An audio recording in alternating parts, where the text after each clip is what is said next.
why I am so sad. It wearies me.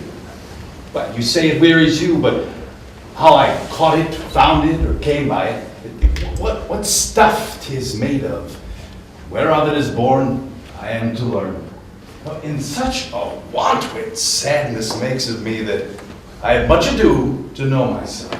Your mind is tossing on the ocean, there where your argosies with portly sail like signors and rich burghers on the flood, or as they say, the pageants of the sea that overpeer those petty traffickers that curtsy to them, do them reverence as they fly by them on their woven wings. Believe me, sir, had I such ventures forth, the better part of my affections would be with my hopes abroad. Why, I should be still plucking the grass to know where sits the wind, peering at maps for ports and piers and roads, and every object that might make me fear misfortunes to my ventures. Out of doubt, would make me sad. My wind, cooling my broth, would blow me to an ague when I would think of what harm a wind too great at sea might do. Should I not see those sandy hourglass run, but I should think of shallows and of flats, and think of my wealthy vessels docked in sand, veiling their high tops lower than their ribs to kiss their burial. Should I have a thought to think on this? Or should I lack the thought that such a thing be chanced would make me sad? But tell not me, I know. Antonio is sad to think upon his merchandise. Now, believe me, no. I thank my fortunes for it. Well, my ventures are not in one bottom trusted, nor in one place, nor is my estate entirely upon the fortunes of this present year. Therefore, my merchandise does not make me sad. Why then, you are in love. Fie!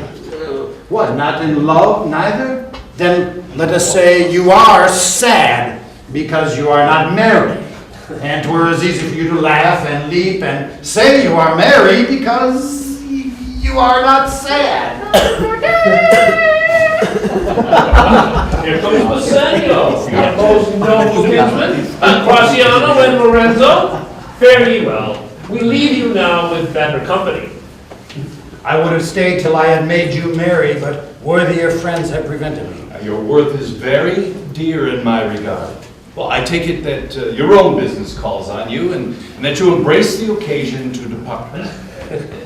Good morrow, my good lords. Good signors both. When shall we laugh? Say when. You grow exceeding strange. Must it be so? We will wait our leisures to attend on yours. My Lord Bassanio, since you have followed Antonio, we too will leave you, but at dinner time I pray you have in mind where we must meet. I will not fail you. You look not well, Signor Antonio. You have too much respect upon the world. They lose it that you buy it with much care. Believe me, you are marvelously changed. I hold the world but as the world, Graziano. A stage where every man must play a part. And mine, a sad one.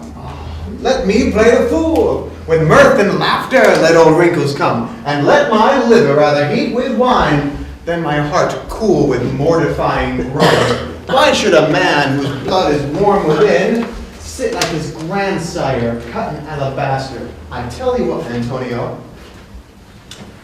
I love thee, and it is my love that speaks. There are a sort of men whose visages do a willful stillness entertain, with purpose to be dressed in an opinion of wisdom, gravity, profound conceit, that therefore only are reputed wise for saying nothing. I'll tell thee more of this another time. Come, good Lorenzo, fare you well a while. I'll end my exhortation after dinner. Well, we too will leave you. I must be one of these same dumb wise men, for Graziano never lets me speak. Well, keep me company but 2 years more, thou shalt not know the sound of thine own tongue. Fare thee well. Is that anything now? Gratiano speaks an infinite deal of nothing, more than any man in all of Venice. His reasons are as 2 grains of wheat hidden in 2 bushels of chaff. You seek all day ere you find them, and when you have them, they're not worth the search. Well, Tell me now what tis the same to whom you swore secret pilgrimage that you today promised to tell me of. 'Tis not unknown to you, Antonio, how much I have disabled mine estate by something showing a more swelling port than my faint means would grant continuance. Nor do I now make moan to be abridged from such a noble rate. But my chief care is to come fairly off from the great debts wherein my time something too prodigal hath left me engaged. To you, Antonio, I owe the most, in money and in love. And from your love, I have a warranty to unburden all my plots and purposes, how to get clear of all the debts I owe. I pray you, good Bassanio, tell me of it. And if it stand, as you yourself still do, within the eye of honor, be assured, my purse, my person, my extremest means lie all unlocked to your occasions. In my school day, when I had lost one shaft, I shot his fellow of the self-same flight, the self-same way with more advised watch, to find the other fourth. And by adventuring both, I oft found both. I urge this childhood proof, for what follows is pure innocence. I owe you much, and like a willful youth, that which I owe is lost. But if you please to shoot another arrow, that same way which you did shoot the first, I do no doubt, as I will watch the aim, or to find both, or bring your latter hazard back again, and thankfully rest deader for the first. You know me well, and herein spend time to whine about my love with circumstance? And out of doubt you do me now more wrong in making question of my uttermost than if you would lay waste to all I have.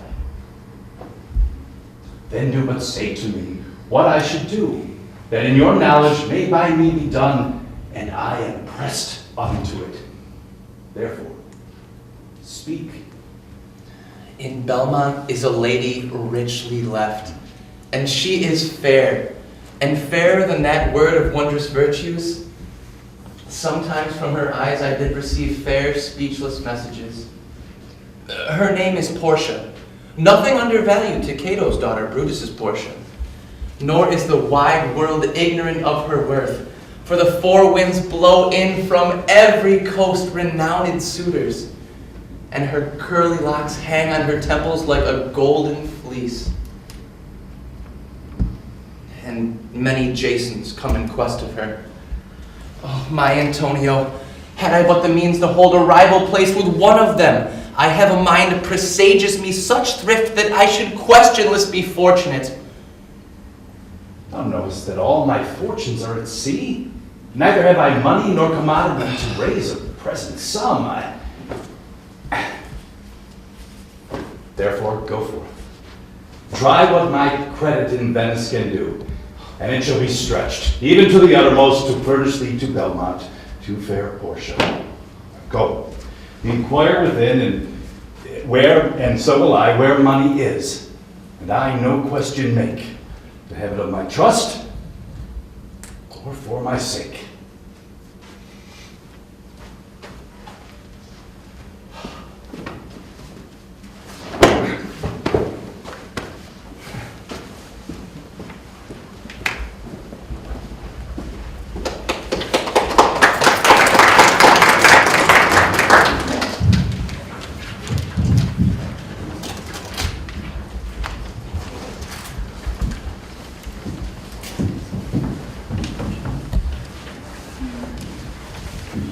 By my troth, Nerissa, my little body is a-weary of this great road. It would be, sweet madam, if your miseries were in the same abundance as your good fortunes. And yet, for all that I see, they are sick as surfeit with too much, as they that starve with nothing. There's no mean happiness, therefore, to be seated in the mean. Superfluity comes sooner by white hairs, but competency lives longer. Good sentences and well pronounced. They would be better if well followed. If to do were as easy as to know what were good to do, chapels had been churches and poor men's cottages, princes' palaces. It is a good divine that can follow his own teaching. I can easier teach 20 what were good to do than to be one of the 20 to follow mine own teaching. But this reasoning is not in the fashion to choose me a husband. I need the word choose. I can neither choose whom I would, nor refuse whom I dislike. Such is the will of a living daughter, curbed by the will of a dead father. Is it not hard, Nerissa, that I can neither choose one, nor refuse none? Your father was ever virtuous, and holy men in their deaths have good inspirations. Therefore, this lottery that he hath devised in these 3 caskets of gold, silver, and lead, whereof who chooses his meaning, chooses you, will no doubt never be chosen rightly, but by one who shall rightly love. But come, what warmth is there in your affections towards these princely suitors who are already come? I pray thee, overname them, and as thou namest them, I will describe them, and according to my description, level at my affection. First, there is the Neapolitan prince. Ay, that's a colt indeed, for he doth nothing but talk of his horse, and he makes great appropriation that he can shoot him himself. I am much afeard my lady his mother played false with a blacksmith. Then there is the County Palatine. Oh, he does nothing but frown. He hears merry tales and smiles not. I fear he will prove to be the weeping philosopher, so old, with unmannerly sadness in his youth. I'd rather be married to a death's head with a bone in his mouth than either of these. Oh, God defend me from these 2. How say you by the French lord, Monsieur Le Bon? God made him, therefore let him pass for a man. What say you then to Falconbridge, the young Baron of England? You know I say nothing to him, for he understands not me nor I him. How like you the young German, the Duke of Saxony's nephew? Very vilely in the morning when he is sober, and most vilely in the afternoon when he is drunk. When he is best, he is little worse than a man, and when he is worst, he is little better than a beast. If he should offer to choose, and choose the right casket, you would refuse to perform your father's will, should you refuse to accept him. Therefore, for fear of the worst, I pray thee, set a deep glass of Rhenish wine on the contrary casket. For if the devil be within and temptation without, I know he will choose it. Oh, I will do anything, Nerissa, ere I be married to a sponge.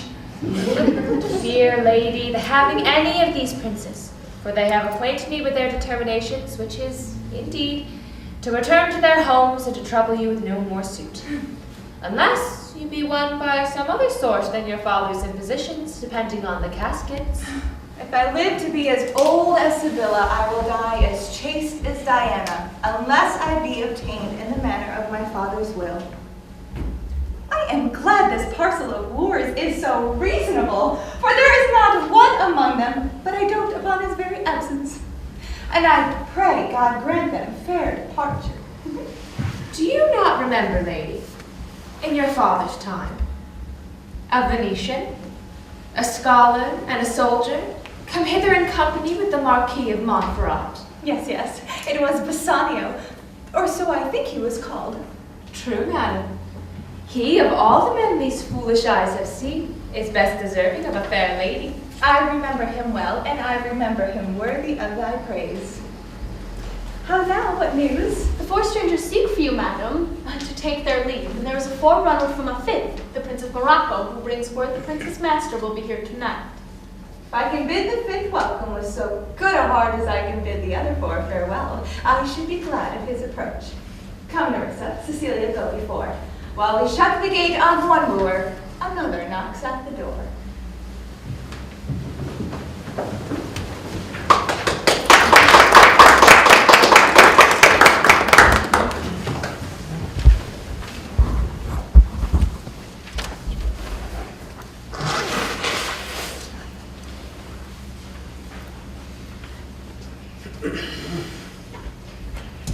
$3,000 ducats. Well, Aye, sir, for 3 months. for 3 months. Well, For the which, as I told you, Antonio shall be bound. Antonio shall become bound. Well, May you stead me? Will you pleasure me? Shall I know your answer? 3,000 ducats for 3 months and Antonio bound. Your answer to that? Antonio is a good man. Have you heard any imputation to the contrary? Oh, no. My meaning in saying he is a good man is to have you understand me that he is sufficient. Yet his means are in supposition. He hath an argosy bound to Tripolis, another to the Indies. I understand, moreover, upon the Rialto, he hath a third in Mexico, a fourth for England, and other ventures he hath squandered abroad. But ships are but boards, sailors but men.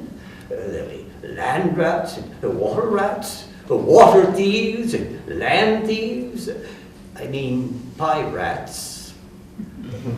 And then there is the problem of waters, winds, and rocks. The man is, notwithstanding, sufficient. 3,000 ducats. I think I may take his bond. Be assured you may. I will be assured I may, and that I may be assured I will bethink me. May I speak with Antonio?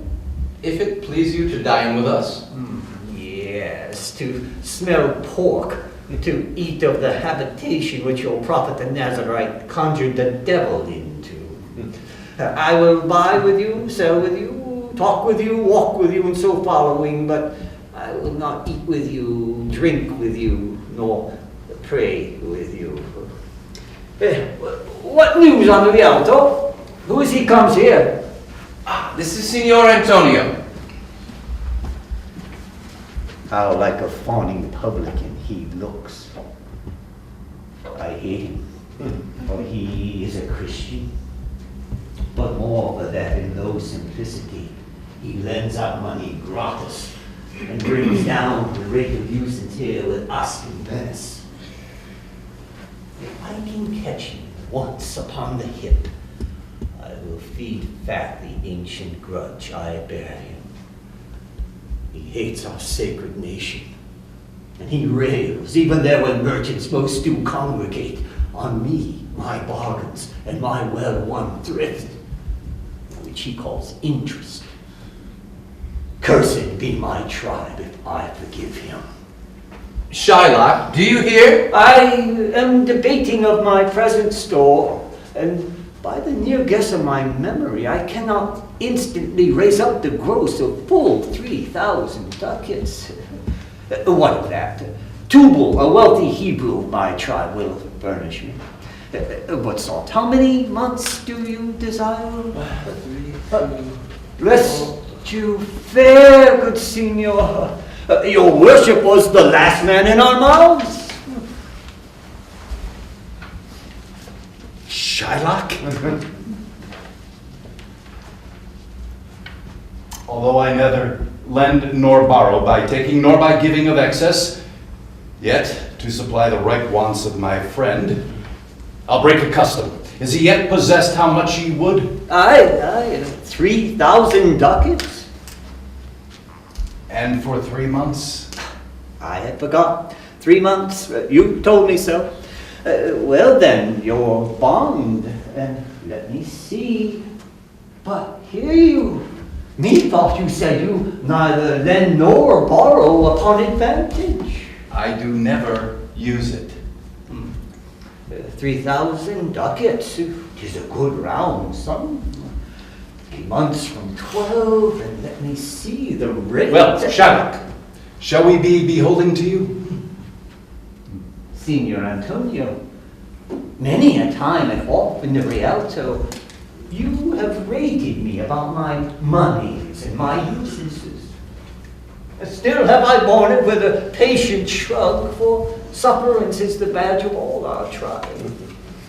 You call me misbeliever, cutthroat dog, and spit upon my Jewish gabardine, and all for use of that which is mine own. Well then, it now appears you need my help. What should I say to you? Go through then. You come to me and you say, Shylock, we would have monies. You say so. You bind your room upon my beard, and foot me as you spurn a stranger cur over your threshold. Money's is your suit. What should I say to you? Should I not say, half a dog money? Is it possible a cur can lend 3,000 ducats? Or shall I bend low, and in a bondsman's key, with bated breath and whispering humbleness, say this? Fair sir, you spit on me on Wednesday last. You spurned me such a day. Another time you called me dog. And for these courtesies, I'll lend you thus much monies. And I am like to do so again, to spit on thee again, to spurn thee too. If thou wilt lend the money, lend it not as to thy friends. For when did friendship take breed for bare metal of his friend?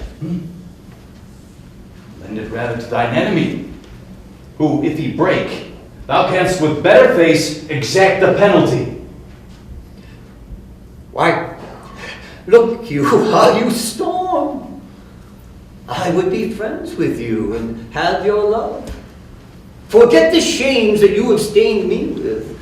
Supply your present wants and take no doit of usance for my monies, and you'll not hear me.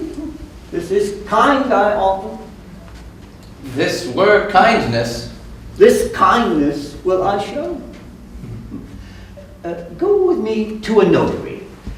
Seal me there your single bond, and in a merry sport, if you repay me not on such a day, in such a place, such sum or sums as are expressed in the condition, let the forfeit be nominated for an equal pound of your fair flesh, to be cut off and taken in what part of your body pleaseth me.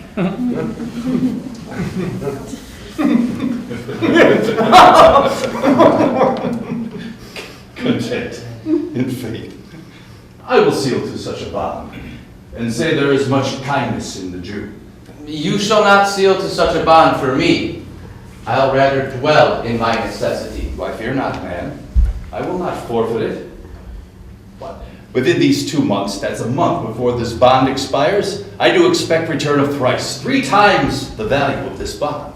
Oh, Father Abraham, what these Christians are, whose own hard dealings teaches them suspect the thoughts of others. But, oh, pray you, tell me this, if he should break his day, what should I gain by the exaction of the forfeiture? A pound of man's flesh taken from a man is not so estimable, profitable neither, as flesh of muttons, beasts, or goats. I say, to buy his favor, I extend this friendship. If he will take it, so. If not, adieu. And for my love, I pray you, wrong me not. Yes, Shylock, I will seal unto this bond. Then meet me forthwith at the notary's. Give him direction for this merry bond, and I will go and post the ducat straight. See to my house, left in the fearful guard of an unthrifty knave, and presently I will be with you. Hie thee, gentle Jew.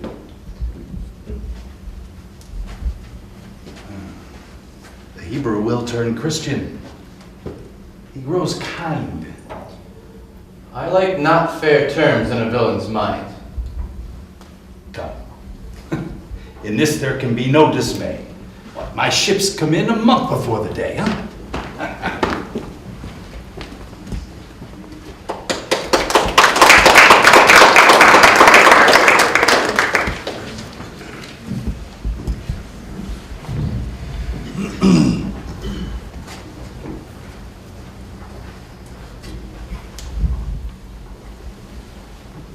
Mislike me not for my complexion.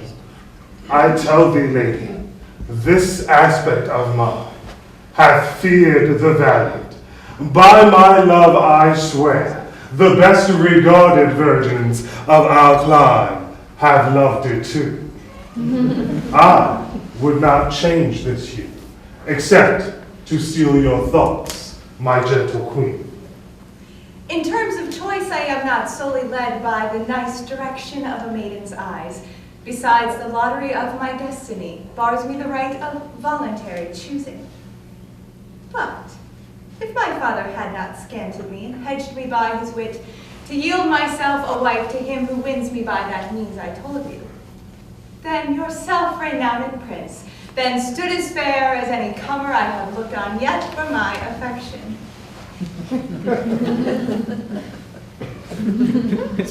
Even for that, I thank you. Therefore, I pray you, lead me to the caskets to try my fortune. By this scimitar, I would outstare the sternest eyes that look, outbrave the heart most daring on the earth, pluck the young sucking cub from the she-bear, yea, mock the lion when he roars for prey. To win thee, lady. But alas the while, if Hercules and Lycus play at dice, which is the better man? The greater throw may turn by fortune from the weaker hand, so Hercules is beaten by his page, and so am I. Blind fortune leading me, miss that which one unworthy may attain, and die with grieving. You must take your chance, and either not attempt to choose at all, or swear before you choose, never to speak to lady afterward in way of marriage. Therefore, be advised. Come, lead me unto my chance. First to the temple. After dinner, your hazard shall be made. Good fortune then, to be blessed or cursed among men.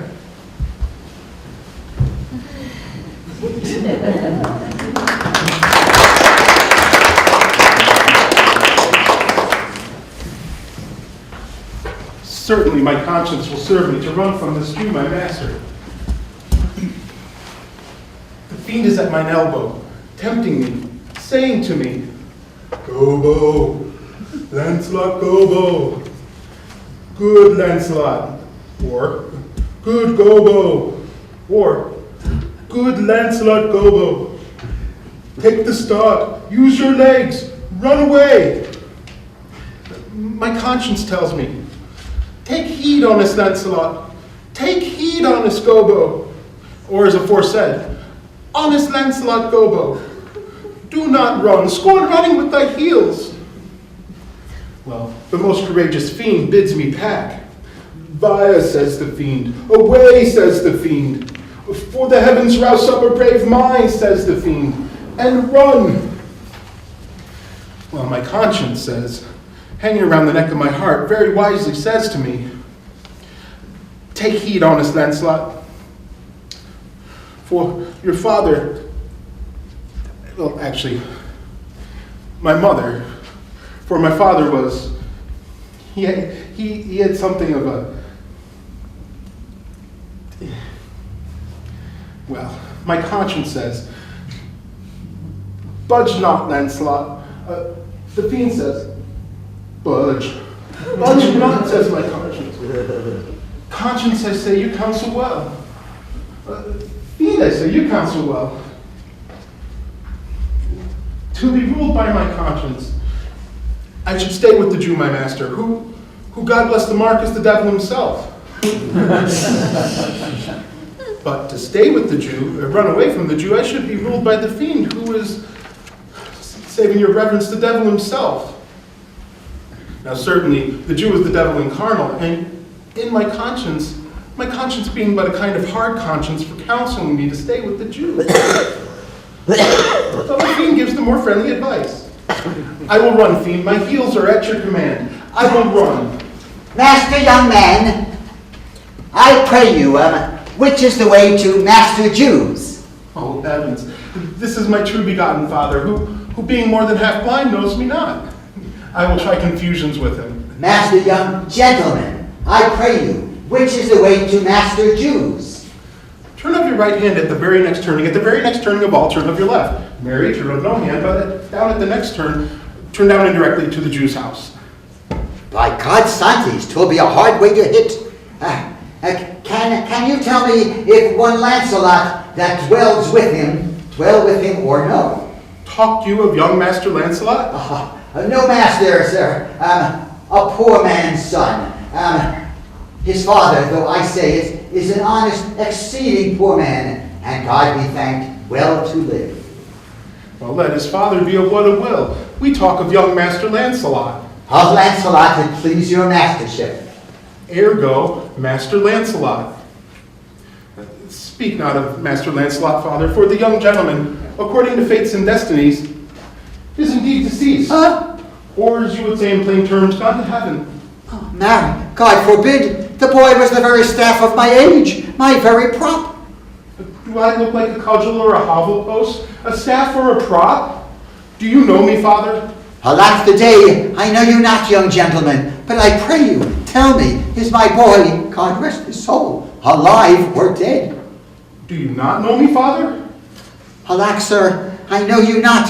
I am half blind. Nay, indeed. If you had your eyes, you might fail at the knowing me. It is a wise father that knows his own son. Well, old man, I will give you news of your son. Give me your blessing.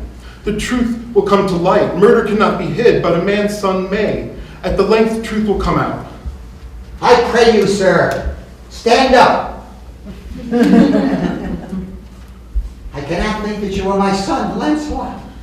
Let's have no more fooling about it, but give me your blessing. I am Lancelot, your boy that was, your son that is, your child that shall be. I cannot think that you are my son. I know not what I shall think of that, but I am Lancelot, the Jew's man. And I am sure Marjorie, your wife, is my mother. Her name is Marjorie indeed. I'll be sworn, if thou be Lancelot, thou art my own flesh and blood. Lord worshipped, this might he be. Lord, how thou art changed. How dost thou and thy master agree? I have brought him a present. How agree you now? Well, but for mine own part, I have set my mind to run away. And I will not stop until I have covered some ground. My master's a very Jew. Give him a present, give him a noose. I am famished in his service. Father, I am glad you are come. Forgive me your present for one young Master Bassanio, who indeed gives rare new liveries. For if I serve him not, I will run as far as God has any ground. Oh, rare fortune, here comes the man now. To him, Father, for I am a Jew if I serve the Jew any longer. You may do so, but let it be so hasted that supper be ready at the farthest by 5 of the clock. See these letters delivered, put the liveries to making, and desire Gratiano to come anon to my lodging. God bless your worship. Gramercy, wouldst thou aught with me? Here is my son, sir, a poor boy. Oh, not a poor boy, sir, but the rich Jew's man, who, as would my father shall specify. He hath a great infection, sir, as one would say, to serve. The long and short is that I serve the Jew and have a desire, as my father shall specify. He and his master are, saving your worship's reverence, scarce cater cousins. In brief, the Jew, having done me wrong, doth cause me, as my father, being an old man, shall fruitify upon I have here a dish of doves that I would bestow upon your The suit is worship. impertinent to myself. I have sir, here but a as dish my of father doves being an honest that I would One man speak shall- for both. What would you? To serve you, sir. That is the very defect of the matter, sir. I know thee well. Thou hast obtained thy suit. Shylock thy master spoke with me this day, and hath preferred thee, if it be preferment to leave a rich Jew's service to become the follower of so poor a gentleman. Well, sir, the old proverb, the grace of God is enough, is well divided between my master Shylock and you, sir. For you, sir, have the grace of God, and he hath enough. Thou speak'st it well. Go, father, with thy son. Take leave of thy old master, and inquire my lodging out. Give him a livery more adorned than his fellows. See it done. Father, in. I cannot get a service, no. I ne'er have a tongue in my head. Well, I shall have good fortune. Father, come. I shall take my leave of the Jew in the twinkling of an eye. Think on this, good Leonardo. These things being bought and orderly bestowed, return in haste, for I do feast tonight my best esteemed acquaintance. Hie thee, go. My best endeavors shall be done herein. Where's your master? Yonder, sir, he walks. Signor Bassanio! Graziano, I have a suit to you. you have obtained it. You must not deny me. I must go with you to Belmont. Why then you must. Look, hear thee, Graziano. Thou art too wild, too rude, too bold of voice. Parts that become thee happily enough, and in such eyes as ours appear not false. But where thou art not known, why, there they show something too liberal. Pray thee, take pain to allay with some cold drops of modesty thy skipping spirit, lest through thy wild behavior I be misconstrued in the place I go to, and lose my hopes. Signor Bassanio, hear me. If I do not put on a sober habit, talk with respect, and swear but now and then, wear prayer books in my pockets, look demurely, nay more, while grace is saying, put mine eyes, thus, with my hat, and sigh, and say, Amen. Use all the observance of civility, like one well studied in a sad ostent, to please his grandam. Never trust me more. Well, we shall see your baron. Nay, but I bar tonight. You shall not gauge me by what we do tonight. No, that were pity. I would entreat you rather to put on your boldest suit of mirth, for we have friends that purpose merriment. But, fare you well, I have some business. And I must to Lorenzo and the rest, but I will visit you at supper time.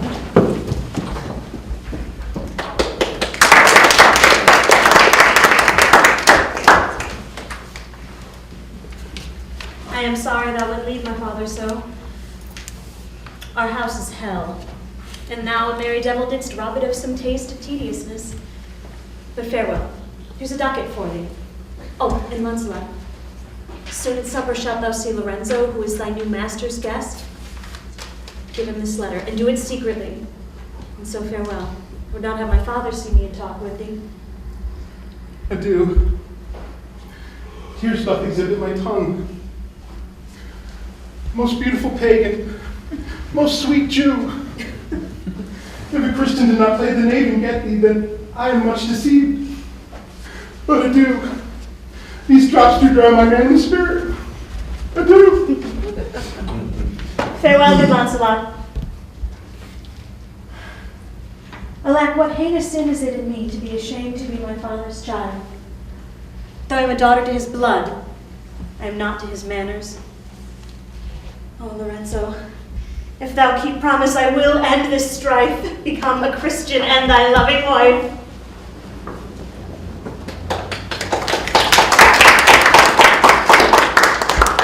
Nay, nay, we will slink away in supper time, disguise us at my lodging, and return all in an hour. We have not made good preparation. We have not spoke us yet of torchbearers. Now, 'tis vile, unless it may be quaintly ordered, and in my mind 'tis better not undertook. It is but 4 o'clock. We have 2 hours to furnish us. Friend Lancelot, what's the news? And it shall please you to break this up. It shall seem to signify. I know the hand, in faith 'tis a fair hand, and whiter than the paper it writ on is the fair hand that writ. Love news in faith. By your leave, sir. Whither goest thou? Marry, to bid my old master, the Jew, to sup tonight with my new master, the Christian.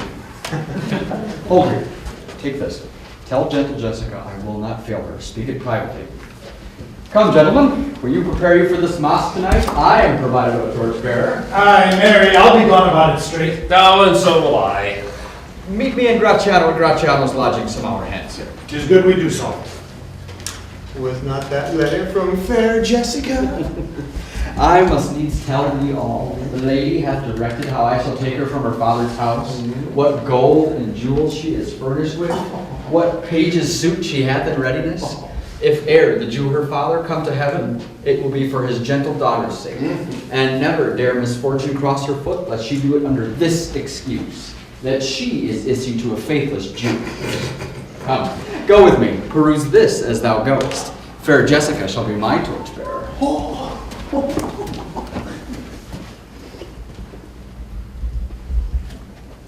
Well, thou shalt see. Thy eye shall be thy judge. The difference of old Shylock and Bassanio. What, Jessica? Thou shalt not gormandize as thou hast done with me. What, Jessica? And sleep and snore and rend apparel out. Why, Jessica, I say. Why, Jessica? Who bids thee call? I did not bid thee call. Your worship was wont to tell me I could do nothing without bidding. Call you. What is your will?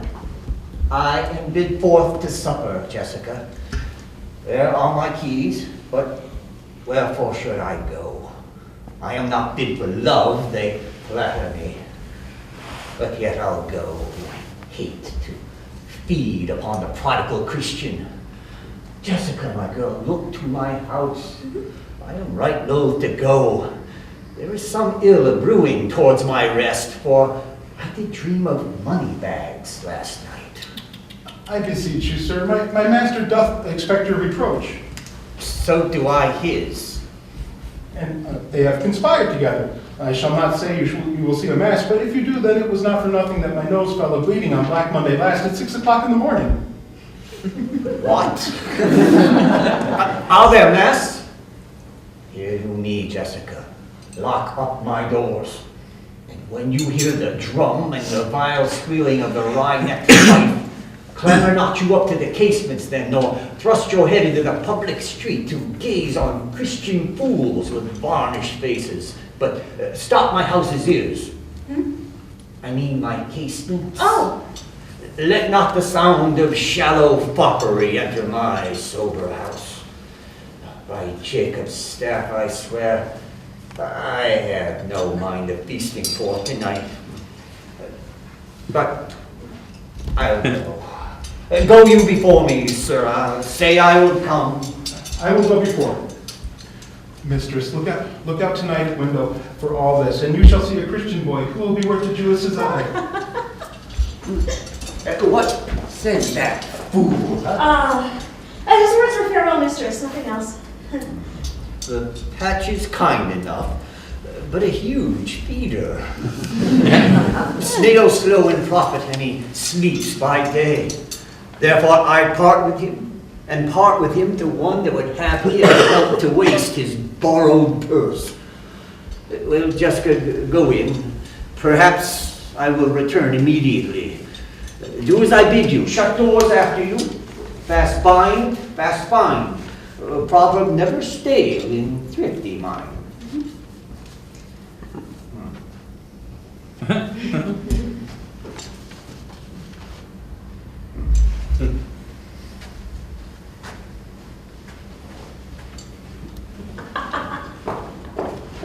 Farewell. If my fortune be not crossed, I a father and you a daughter lost.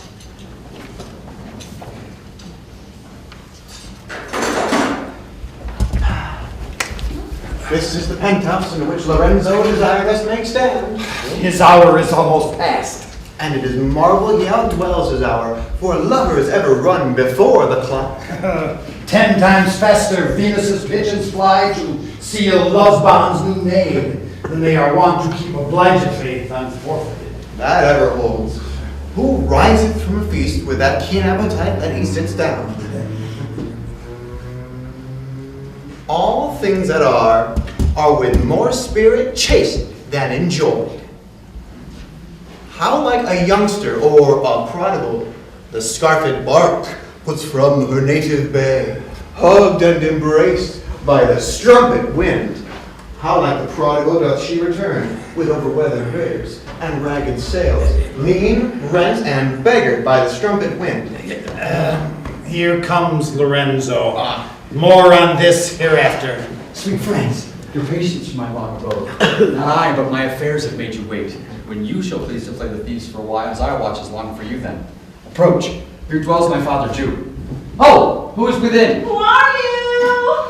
Tell me for certainty, I mean, I swear I didn't know your tongue. Lorenzo and thy love. Lorenzo for certain, and my love indeed, for whom love I so much. And now who knows, Lorenzo, whether I am yours? Heaven and thy thoughts are witness that thou art. Here, take this casket. Oh, it is worth the pains.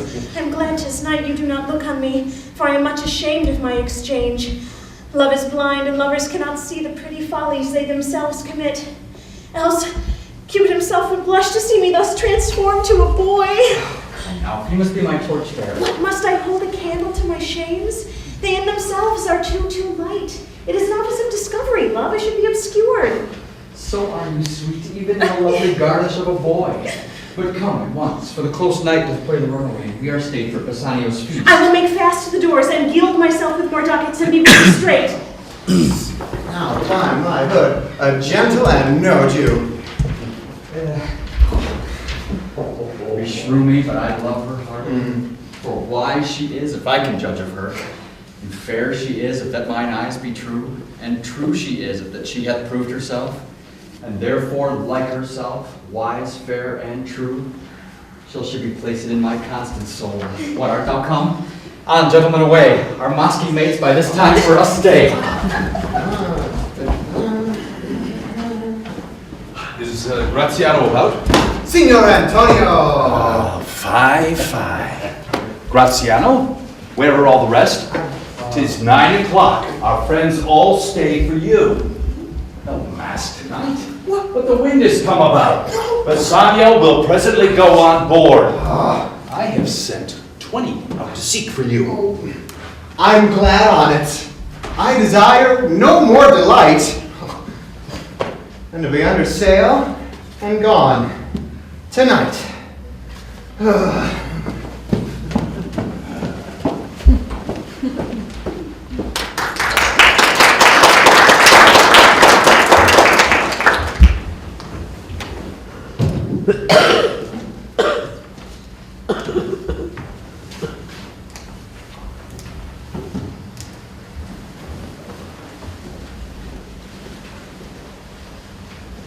Go and discover the several caskets, noble prince.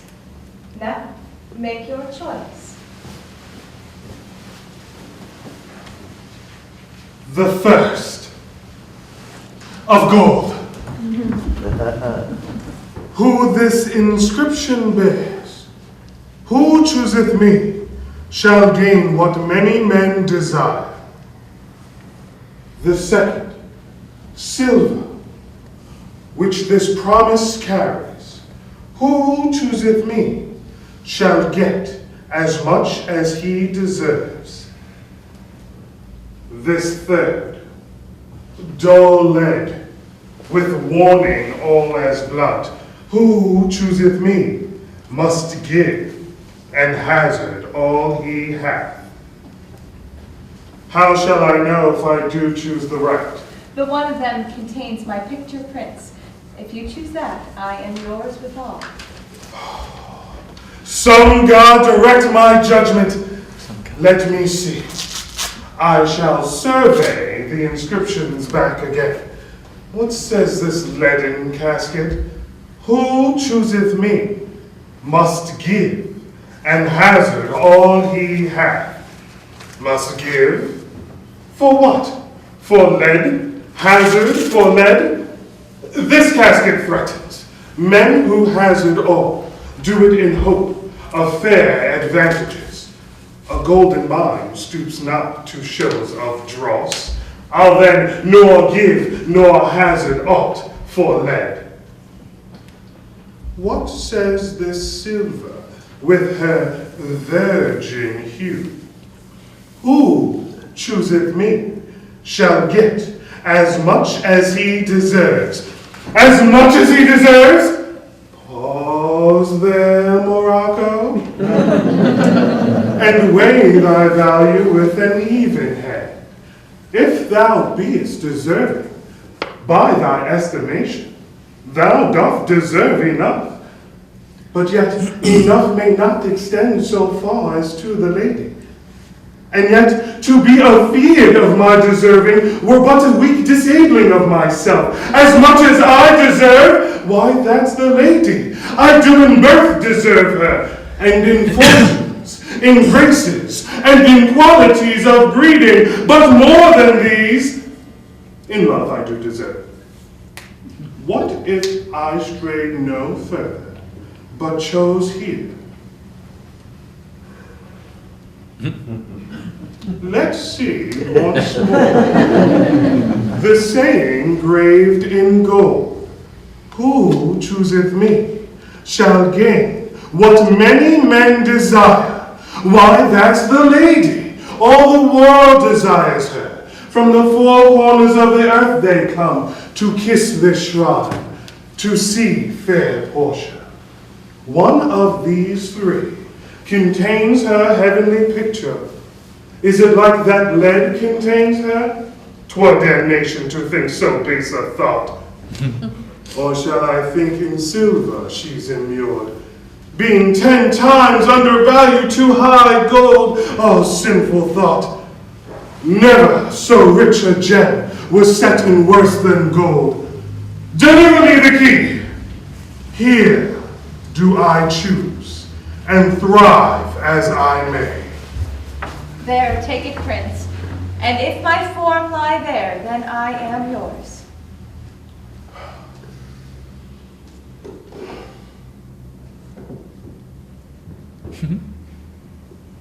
Oh, hell, what have we here? A carry-on death? Within whose empty eye there is a written scroll.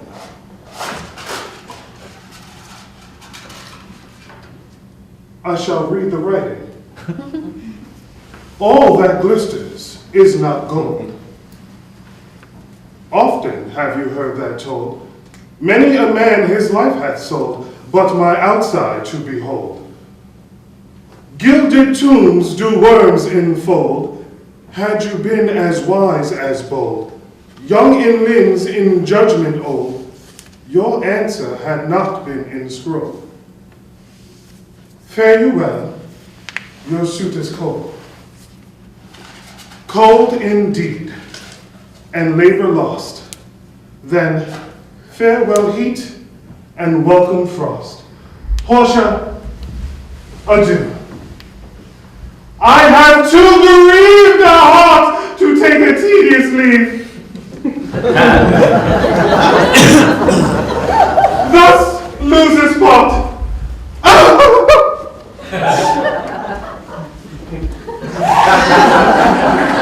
Such a gentle word. Drape the caskets, go.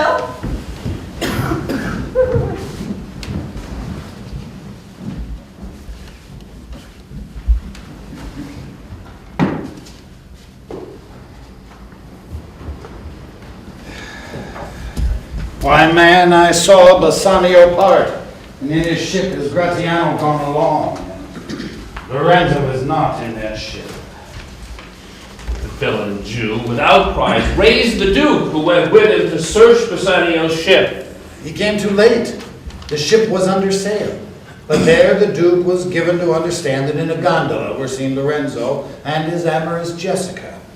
Besides, Antonio certified the Duke they were not with Bassanio in his ship. I never heard a passion so confused, so strange, outrageous, and so variable as the dog Jew did utter in the streets. My daughter. Oh, my ducats! Oh, my daughter!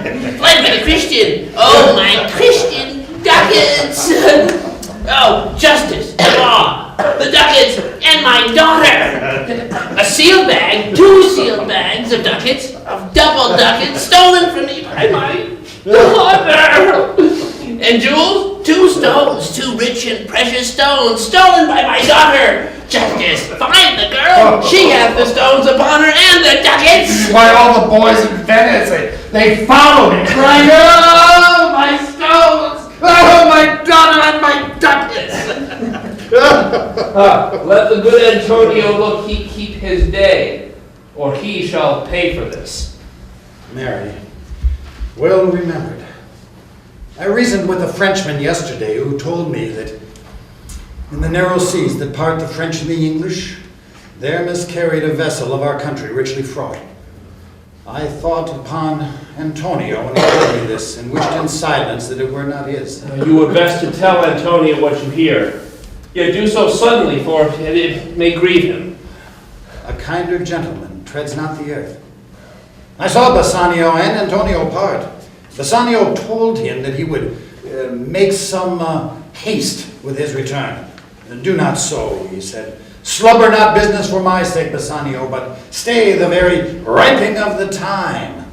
For the bond which the Jew hath of me, let it not enter into your mind of love. Be merry, and give your chiefest thoughts to courtship and other such fair ostents of love as shall conveniently become you there. And there, his eyes, big with tears, he put his hand behind him, and with affection, wondrous sensible, he wrung Bassanio's hand. And so they parted. I pray thee, let us go in and find him out, and quicken his embraced heaviness with some delight or other. Do we so?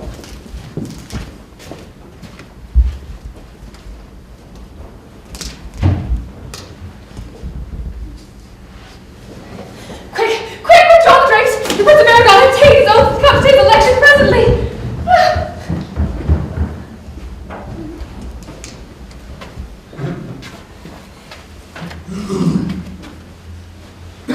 Behold the several caskets, noble prince. If you do choose the one wherein I am contained, then straight shall our nuptial rites be solemnized.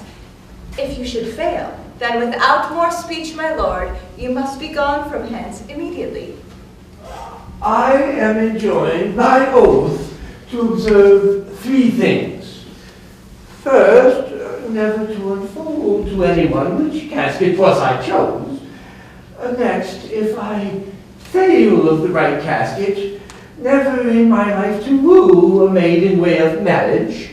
And lastly, if I fail in fortune of my choice, immediately to leave you and be gone. To these injunctions everyone doth swear that comes to hazard for my worthless self.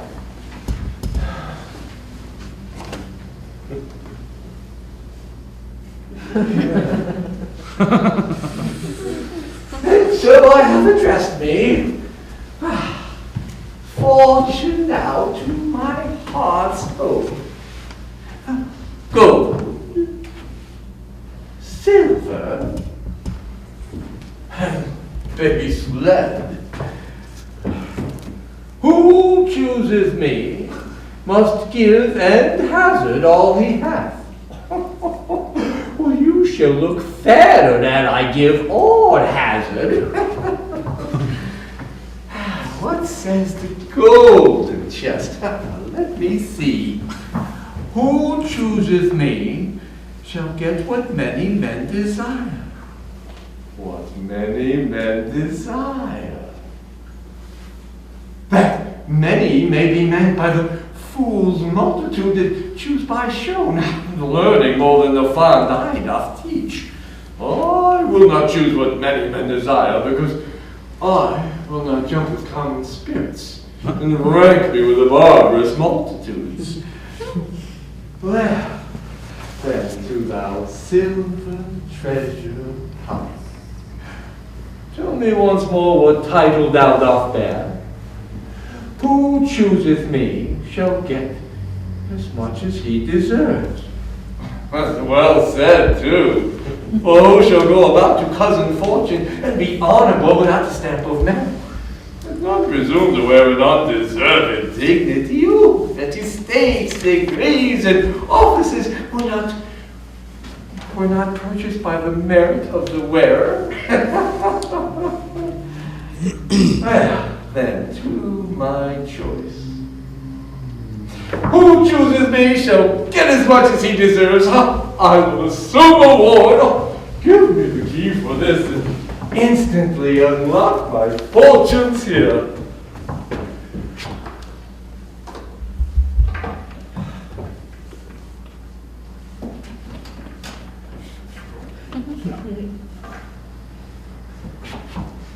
Too long a pause for that which he finds there. What is here? The portrait of a blinking idiot presenting me a schedule? Oh, I will read it. How unlike thou art to Portia. How unlike my hopes and my deservings. Who chooses me shall get as much as he deserves. Did I deserve no more than a fool's head? Is that my prize? My awards no better? To offend and judge are of distinct offices and opposite natures. What is here? The fire 7 times tried this, 7 times tried that judgment is, that did never choose amiss. Some there be that shadows kiss, such have but a shadow's bliss. There be fools alive, I wis, silvered or, and so was this. Take what wife you will to bed, I will ever be your head, so be gone, you are sped. Still more fool I shall appear. By the time I linger here, with one fool's head I came to woo, but I go away with 2. Sweet to do, I'll keep my oath, patiently to bear my wrath.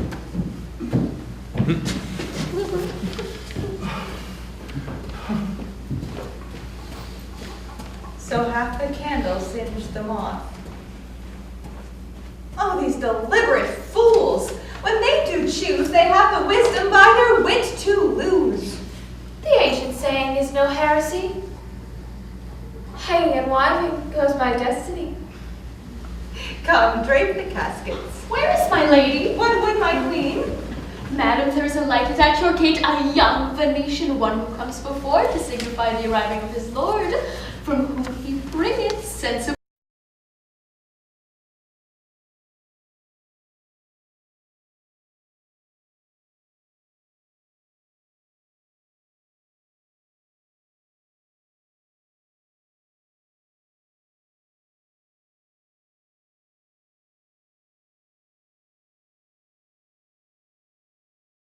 Praising him. Come, come, Nerissa.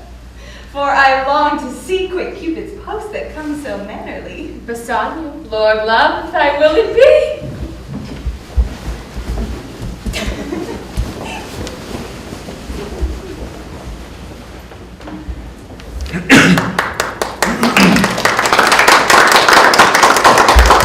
Now, what news on the Rialto?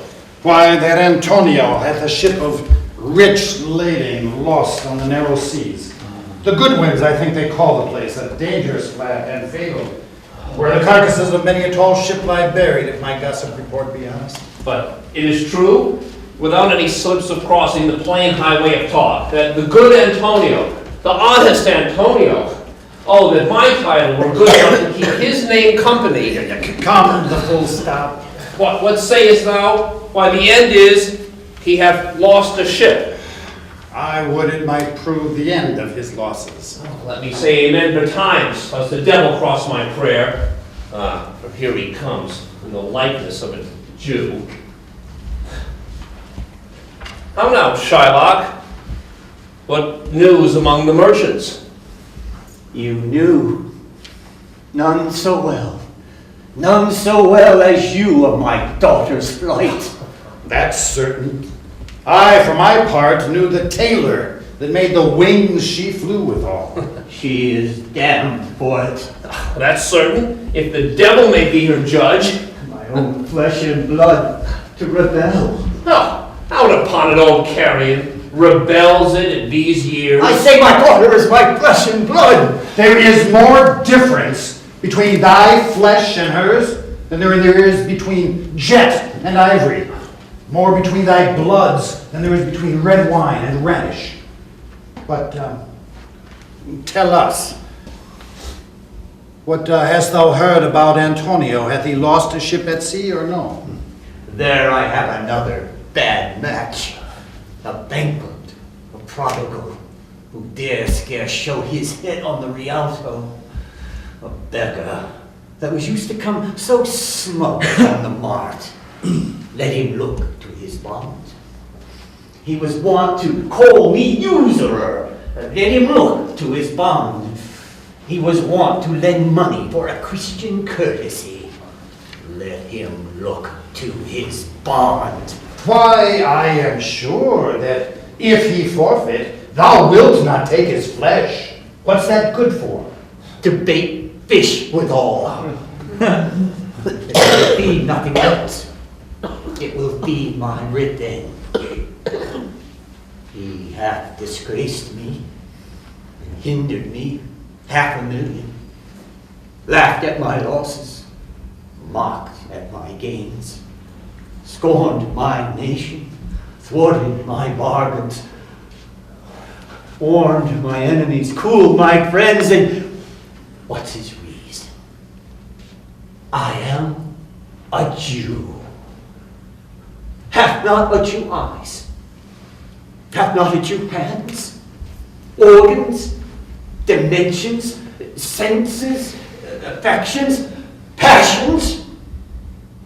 Fed with the same food, hurt with the same weapons, subject to the same diseases, healed by the same means, warmed and cooled by the same winter and summer as a Christian is? If you prick us, do we not bleed? If you tickle us, do we not laugh? If you poison us, do we not die? And if you wrong us, shall we not revenge? If we are like you in the rest, we will resemble you in that. If a Jew wrong a Christian, what is his humility? Revenge?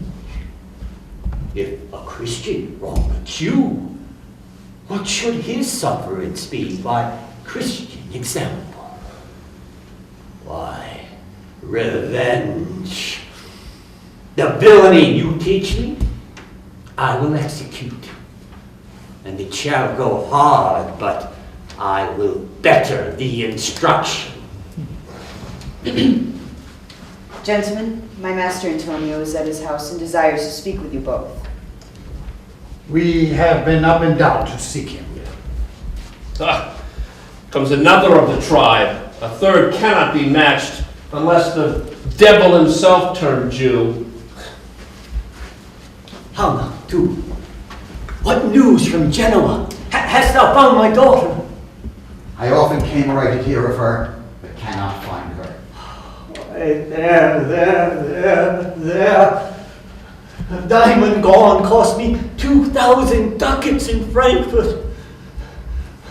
The curse never fell upon our nation till now. I never felt it till now. 2,000 ducats in that, and other precious, precious jewels. I would my daughter were dead at my foot and the jewels in her ear. Would she were hearsed at my foot and the ducats in her coffin. No news of them. So, and I know not what's spent in the search.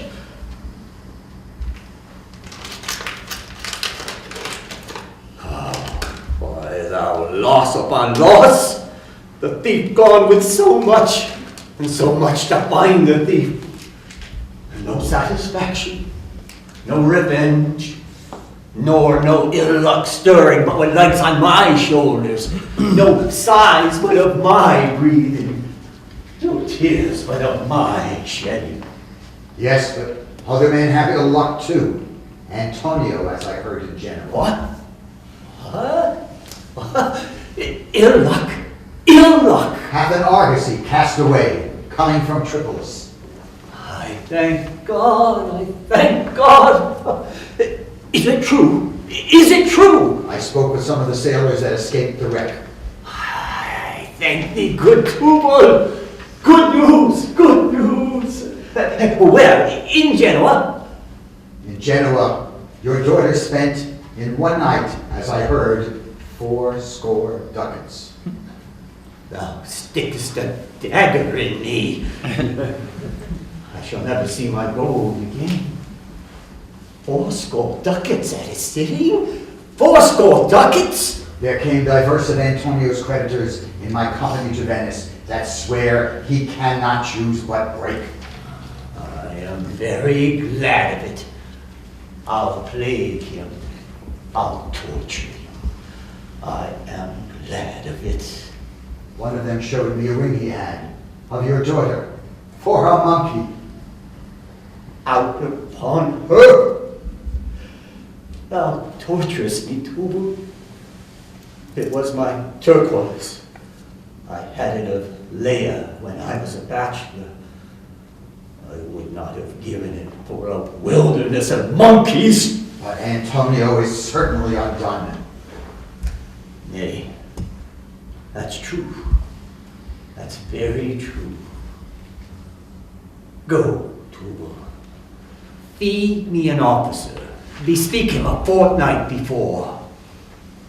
I will have the heart of him if he forfeit. For were he out of Venice, I can make what merchandise I will.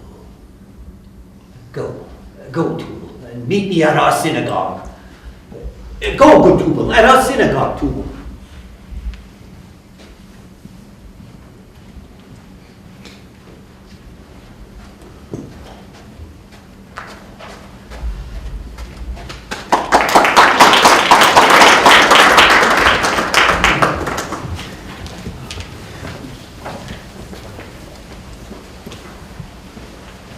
I pray you, tarry. Pause a week or two before you hazard, for in choosing wrong I lose your company. Therefore forbear a while. There is something tells me, but it is not love, that I would not lose you. And you yourself know hate counsels not in such a quality.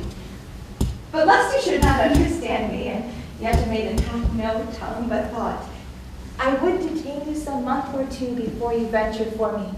I could teach you how to choose right. Oh, but then I would be forsworn, and so I'll never be. So may you miss me. But if you do, you'll make me wish a sin I had been forsworn. Oh, be sure your eyes, they have bewitched me and divided me. One half yours, the other half yours, mine I would say. But if mine, then yours, then so all yours.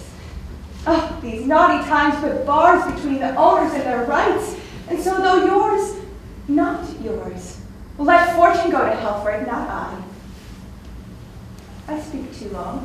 'Tis to weigh the time, to eke it, to draw it out in length, and to stay you from election. Let me choose, for as I am, I live upon the rack.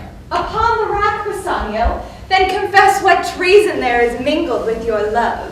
None but that ugly treason of mistrust, which makes me fear the enjoying of my love. There may as well be amity in life between snow and fire as treason and my love. Aye, but I fear you speak upon the rack, where men in force do speak anything. Promise me life, and I'll confess the truth. Confess and live. Confess and love had been the very sum of my confession. Oh, happy torment when my torture doth teach me answers for deliverance. But let me to my fortune in the caskets. Away then. I am locked in one of them. If you do love me, you will find me out. Nerissa and the rest stand all aloof. Let music sound while he doth make his choice. Then if you lose, it makes a swan-like end, fading in music. So that the comparison may stand more proper, let my eye be the stream and watery deathbed for him. He may win. And what is music then? Music is as the dulcet sounds at break of day that creep into the dreaming bridegroom's ear and summon him to marriage. There he goes, with no less presence, but much more love. Live thou, I live. So may the outward shows be least themselves. The world is still deceived with ornament. In law, what plea so tainted and corrupt, but being seasoned with a gracious voice, obscures the show of evil? There is no vice so simple, but assumes some mark of virtue on his outward parts. Look on beauty, and you shall see 'tis purchased by the weight, which therein works a miracle in nature, making them lightest that wear most of it. In a word, the seeming truth which cunning times put on to entrap the wisest. Therefore, thou gaudy gold, hard food for Midas, I will none of thee, nor none of thee thy pale and common trudge between man and man.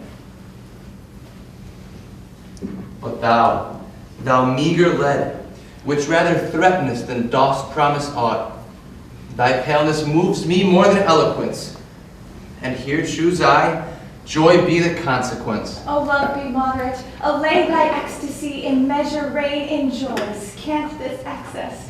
I feel too much thy blessing, make it less for fear I serve it. What find I here? Fair Portia's counterfeit. What demigod hath come so near creation? Here's the scroll, the continent and summary of my fortune. You that choose not by the view, chance as fair and choose as true. Since this fortune falls to you, be content and seek no new. If you be well pleased with this and hold your fortune for your bliss, turn you where your lady is and claim her with a loving kiss. A gentle scroll. Fair lady, by your leave, I come by note to give and to receive, like one of two contending in a prize that thinks he hath done well in people's eyes. Hearing applause and universal shout, giddy in spirit, still gazing in a doubt. Whether these pearls of praise be his or no, so thrice, fair lady, stand I, even so, as doubtful whether what I see be true, until confirmed, signed, ratified by you. You see me, Lord Bassanio, where I stand, such as I am. For myself, I would not be so ambitious in my wish, to wish myself much better. But for you, I would be trebled 20 times myself, 1,000 times more fair, 10,000 times more rich, if only to stand high in your account. But happiest of all, my gentle spirit now commits itself to yours, to be directed as by her Lord, her governor, her king. Myself and what is mine, to you and yours is now converted. But now I was the lord or this mansion, master of my servants, queen or myself. But now, even now, this house, these servants, the same myself, are yours, my lord. I give them to you with this ring, which when you part from, lose, or give away, let it presage the ruin of your love and be my vantage to exclaim on you. Oh, madam, you have bereft me of all words. Only my blood speaks to you in my veins, and there is such confusion in my powers, where every something being blent together turns to a wild of nothing, save of joy, expressed and not expressed. But when this ring parts from this finger, then parts life from hence.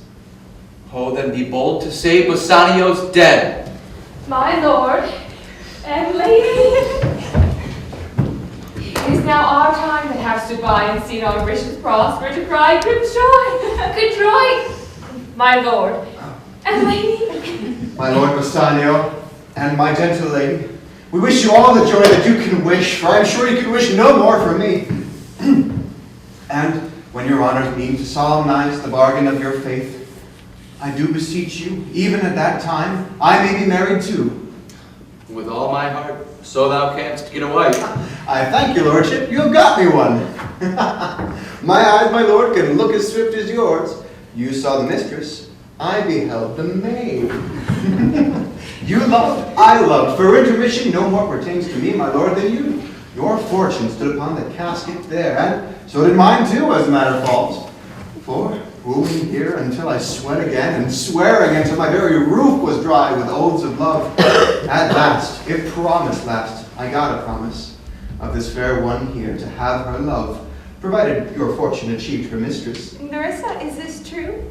Madam, it is. Sir, so pleased with all. And do you, Gratiano, mean good faith? Yes, faith, my lord. Our feast shall be much honored in your marriage. But who comes here? Lorenzo and his infidel. What my poor Venetian friend Salario? Lorenzo and Salario, welcome hither. By your leave, good Portia, I bid my true friends and countrymen welcome. So do I, my lord. They are entirely welcome. I thank your honor. For my part, my lord, my purpose was not to have seen you here, but by meeting with Salario, by the way, who did entreat me past all saying nay to come with him along. I did, my lord, and with good reason. Signor Antonio commends him to you. Ere I open this letter, I pray you, tell me how my good friend doth. Not sick, unless it be in mind, nor well, unless in mind. His letter there will show you his estate. Nerissa, cheer young stranger, bid her welcome. Your hand, Salario. What's the news from Venice? How doth that royal merchant, good Antonio? I know he will be glad of our success. We are the Jasons, we have won the fleece. I would that you had won the fleece that he hath lost. Some shrewd contents in yon same paper steals the color from Bassanio's cheek. What some friend dead, or else nothing could so turn the constitution of any constant man. What worse and worse, with leave, Bassanio, I am half yourself and must have half of anything that paper brings you. Oh, sweet Portia, here a few of the unpleasantest words that ever blotted paper. When I did first impart my love to you, I freely told you all the wealth I had ran in my veins. I was a gentleman. I told you true. And rating myself at nothing, you should see how much I was a braggart. For when I said my state was worth nothing, I should then have told you I was worse than nothing. For indeed, I had engaged myself to my dear friend, engaged my friend to his mere enemy, to feed my needs. Here's a letter, lady. The paper is the body of my friend, and every word in it a gaping wound issuing lifeblood. But is it true, Salario? Have all his ventures failed? What, not one hit? From Tripolis, from Mexico and England, from Lisbon, Barbary and India, and not one vessel escaped the dreadful touch of merchant mooring rocks? Not one, my lord. Besides, it would appear that if he had the present sum to discharge the debt, he would not take it. Never have I seen a creature in the shape of man so keen and greedy to destroy a man. He plies the duke at morning and at evening, and doth impeach the freedom of the state if they deny him justice. 20 merchants, the duke himself, and all the magnificos of greatest port have all persuaded with him, and none can drive him from that envious plea of forfeiture, of justice, and his bond. When I was with him, I have heard him swear that he would rather have Antonio's flesh than 20 times the value of the sum that he did owe him. And I know, my lord, if law, authority, and power deny not, it will go hard with poor Antonio. Is it your good friend that is thus in trouble? The dearest friend to me, the kindest man, the best conditioned and most unwearied spirit in doing courtesies. And what sum owes he the Jew? For me, 3,000 ducats. What, no more? Pay him 6,000 and erase the bond. Treble 6,000 and double that before a friend of this description shall lose a hair through Bassanio's fault. First, come with me to the church and call me wife, then to Venice to your friend, for never shall you leave on Portia's side with an unquiet soul. You shall have gold to pay the debt 20 times over, and when it is paid, bring your good friend along. Nerissa and myself, well, will be as maids and widows meantime. Come away, for you shall hence upon your wedding day. Bid your friends welcome, show a merry cheer, for you are dear bought, I will love you dear. But first, the letter of your friend. Sweet Bassanio, my ships have all miscarried, my creditors grow cruel, my estate is very low, my bond to the Jew is forfeit. And since in paying it, it is impossible I should live, all debts are cleared between you and I, if I might but see you at my death. Notwithstanding, use your pleasure. If your love do not persuade you to come, let not my letter. Oh, love, dispatch all business and go. Since I have your good leave to go away, I will make haste. But till I come again, no bet shall e'er be guilty of my stay, no rest be interposer twixt us twain.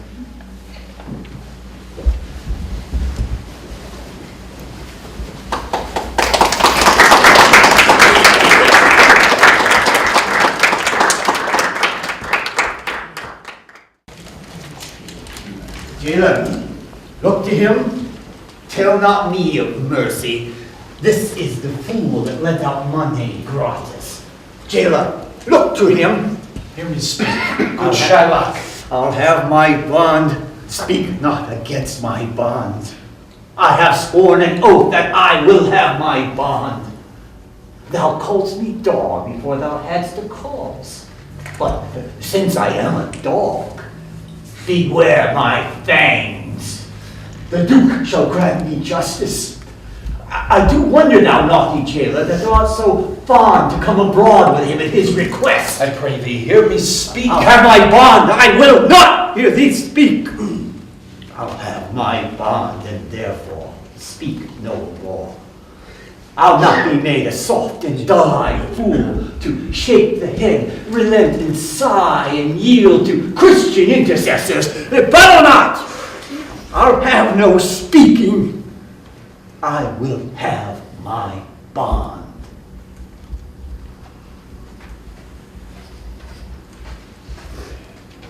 It is the most impenetrable cur that ever kept with man. Let him alone. I'll follow him no more with bootless prayers. He seeks my life. His reasons well I know. I have oft delivered from his forfeitures many who have at times made moan to me. Therefore, he hates me. I am sure the Duke will never grant this forfeiture to hold. The Duke cannot deny the course of law. For the commodity that strangers have with us in Venice, if it be denied, will much impeach the justice of his state. For since the trade and profit of the city consisteth of all nations, therefore go. These griefs and losses have so baited me that I shall hardly spare a pound of flesh. Tomorrow to my bloody creditor. Well, jailer, on. Pray God Bassanio come to see me pay his debt. And then I care not.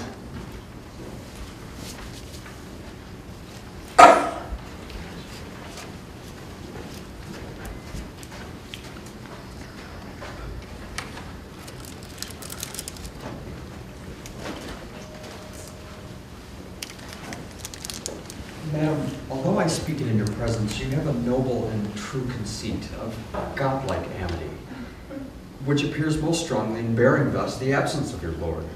But if you knew to whom you show this honor, how true a gentleman you send relief, how dear a lover of my lord your husband, I know you would be prouder of the work than customary bounty can enforce you. I never did repent for doing good, nor shall not now. For in companions that do converse, and spend the time together, whose souls do bear an equal yoke of love, there must needs be a like proportion of lineaments, of manners and spirits, which makes me think that this Antonio, being the dearest friend of my lord, must needs be like my lord. If that be so, how little is the cost I have bestowed in purchasing the semblance of my soul from out the state of hellish cruelty. Let's no more of it. Let's hear of other things. Lorenzo, I commit into your hands the husbandry and manage of my estate until my lord's return. For mine own part, I have breathed a secret vow toward heaven to live in prayer and contemplation, attended only by Nerissa here, until her husband and my lord's return. There is a monastery 2 miles off, and there we will abide. I do desire you not to deny me this imposition, which my love and some necessity now lay upon you.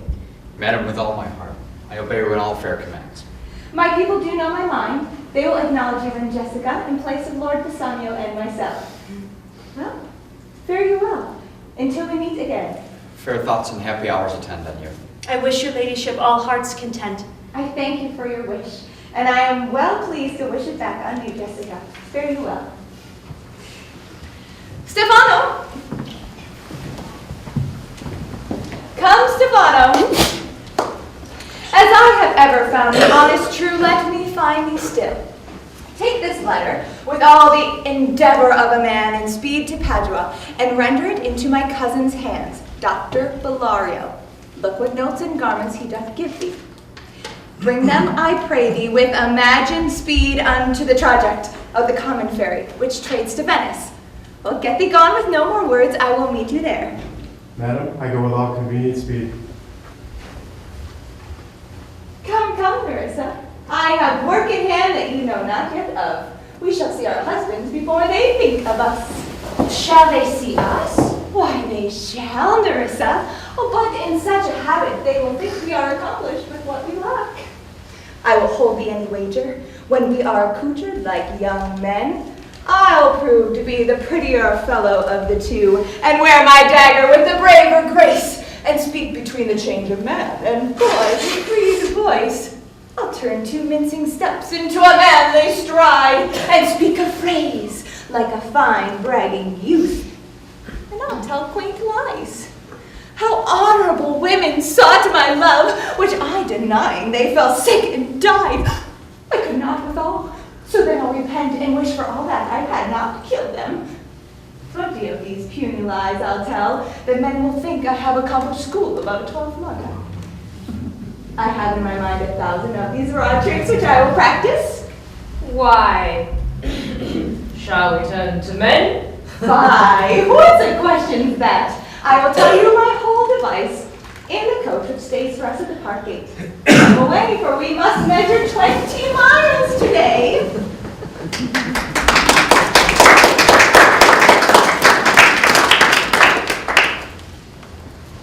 Yes, truly, for look you, the sins of the father are to be laid upon the children. Therefore, I promise you, I fear for you. Now, I have always been plain with you, so now I speak my agitation of the matter.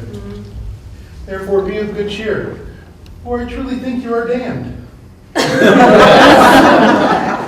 There is but one hope in it that can do you any good, and that is but a kind of bastard hope. And what hope is that, I pray thee? Mary, you may partly hope that your father got you not, that you are not the Jew's daughter. That were a kind of bastard hope indeed, that the sins of my mother should be visited upon me. Well, then I fear that you are damned by both father and mother. Well, you are gone both ways. I shall be saved by my husband. He has made me a Christian. He the more to blame. There were Christians enough, even as many could well live one by another. This making of Christians will raise the price of hogs. Now, if we all grow to be pork eaters, we will not shortly have a rasher on the coals for money. I'll tell my husband, Lancelot, what you say. Look, here he comes. I shall grow jealous of you shortly, Lancelot, if you thus get my wife into corners. Nay, need not fear us, Lorenzo. Lancelot and I are out. He tells me flatly that there is no hope for me in heaven because I am a Jew's daughter, and he says you are no friend to the Commonwealth, for in making me a Christian, you raise the price of pork. Go in, sir, bid them prepare for dinner. It is done, sir. They have all stomachs. Goodly Lord, what a whipsnapper are you, then bid them prepare dinner. It is done too, sir. I know my duty. Yet more quarreling with occasion, wilt thou show the whole wealth of thy wit in an instant? I prithee, understand the plain man in his plain meaning. Go to thy fellows, bid them cover the table, serve in the meat, and we will come in to dinner. As for the table, sir, it shall be served in. As for the meat, sir, it shall be covered. As for your coming into dinner, sir, why, let it be humors, and conceit shall govern. Your discretion how his words are suited. The fool hath planted in his memory an army of good words. I have seen many a fools that stand in better place, garnished like it. For the tricksy word defy the matter. But how cheerest thou, Jessica? How likest thou Lord Bassanio's wife? Oh, past all expressing. It is very meet the Lord Bassanio live an upright life.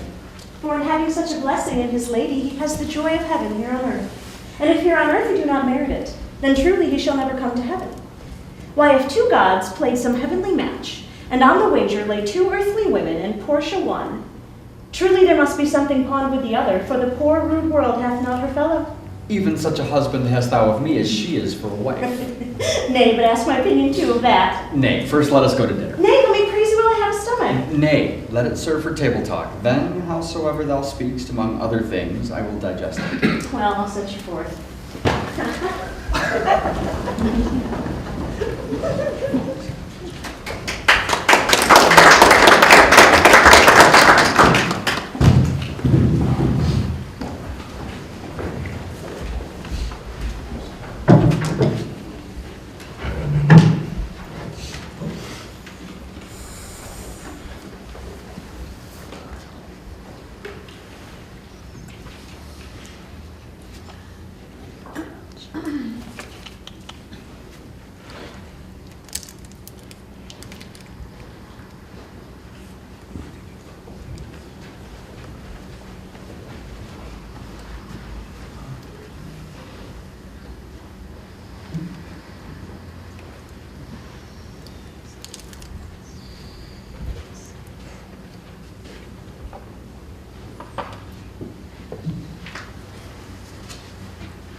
Oh, what, is Antonio here?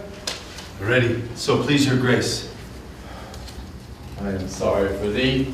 Thou art come to face a stony adversary, an inhuman wretch, incapable of pity, void and empty of any dram of mercy. I have heard your grace hath taken great pains to qualify his rigorous course. But since he stands obdurate, and that no lawful means can carry me out of his envy's reach, I do oppose my patience to his fury, and am armed to suffer with the quietness of spirit, the very tyranny and rage of his. Go on and call the Jew into the court. He is ready at the door. He comes, my lord. Let him stand before our face.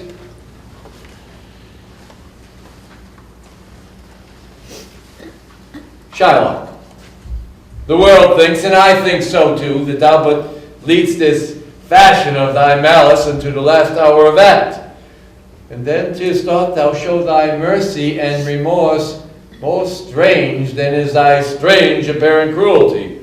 And where thou now exacts the penalty, which is a pound of this poor merchant's flesh, thou wilt not only lose the forfeiture, but, being touched by human gentleness and love, forgive a portion of the principal, glancing an eye of pity on his losses, which of late have so huddled on his back, enough to press a royal merchant down and pluck commiseration from his state from stubborn Turks and Tartars, never trained to offices of tender courtesy.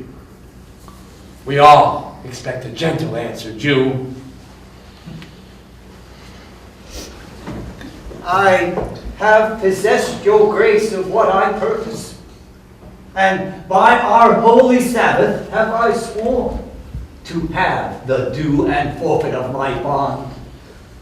If you deny it, let the danger light upon your charter and your city's freedom. You ask me why I rather choose to have a weight of carrion flesh than to receive 3,000 ducats. I'll not answer that, but say it is my humor. Is it answered? What if my house be troubled with a rat, and I be pleased to give 10,000 ducats to have it baned? What, are you answered yet? Some men there are love not a gaping pig. Some that are mad if they behold a cat. For affection, mistress of passion, sways it to the mood of what it likes or loathes. Now, for your answer. As there is no firm reason to be rendered why he cannot abide a gaping pig, why he a harmless necessary cat, so can I give no reason, nor I will not. More than a lodged hate and a certain loathing I bear, Antonio, that I follow thus a losing suit against him. Are you answered? This is no answer, thou unfeeling man, to excuse the cruelty of thy currency. I am not bound to please thee with my answers. Do all men kill the things they do not love? Hates any man the thing he would not kill? Not every hate is an offense at first. What, wouldst thou have a serpent sting thee twice? I pray thee think. You question with the Jew. You may as well stand upon the beach and bid the main flood bait its usual height. You may as well make question with the eagle, or with the wolf why he hath made the ewe bleat for the lamb. You may as well do most anything hard as to seek to soften that. Then which one's harder? His Jewish heart. I beseech you, make no more offers, use no farther means, but with all brief and plain conveniency, let me have judgment. And the Jew, his will. For thy 3,000 ducats, here is 9. If every ducat in 9,000 ducats were in 9 parts, and every part a ducat, I would not draw them. I would have my bond. How doth thou hope for mercy, rendering none? What judgment shall I dread, doing no wrong? You have among you many a purchased slave, which, like your asses and your dogs and mules, you use in abject and slavish parts because you bought them. Shall I say to you, let them be free? Marry them to your heirs? Why sweat they under burdens? Let their beds be made as soft as yours, and let their palates be seasoned with such viands. You will answer, the slaves are ours. So do I answer you. The pound of flesh which I demand of him is dearly bought. 'Tis mine, and I will have it. If you deny me, fie upon your laws. There is no force in the decrees of Venice. I stand here for judgment. Answer, shall I have it? Upon my power, I may dismiss this court, unless Bellario, the learned doctor whom I've called for to determine this, come here today. My lord, here stands without a messenger with letters from the doctor, newly come from Padua. Bring us the letters, call in the messenger. Come, Antonio. What, man? Courage yet. The Jew shall have my flesh, blood, bones, and all, ere thou shalt lose for me 1 drop of blood. I am a tainted wether of the flock, meted for death. The weakest kind of fruit drops earliest to the ground, so let me. You cannot be better employed, Bassanio, than to live still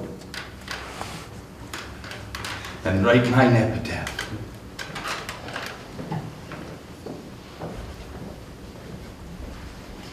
Come you from Padua, from Bellario? From both, my lord.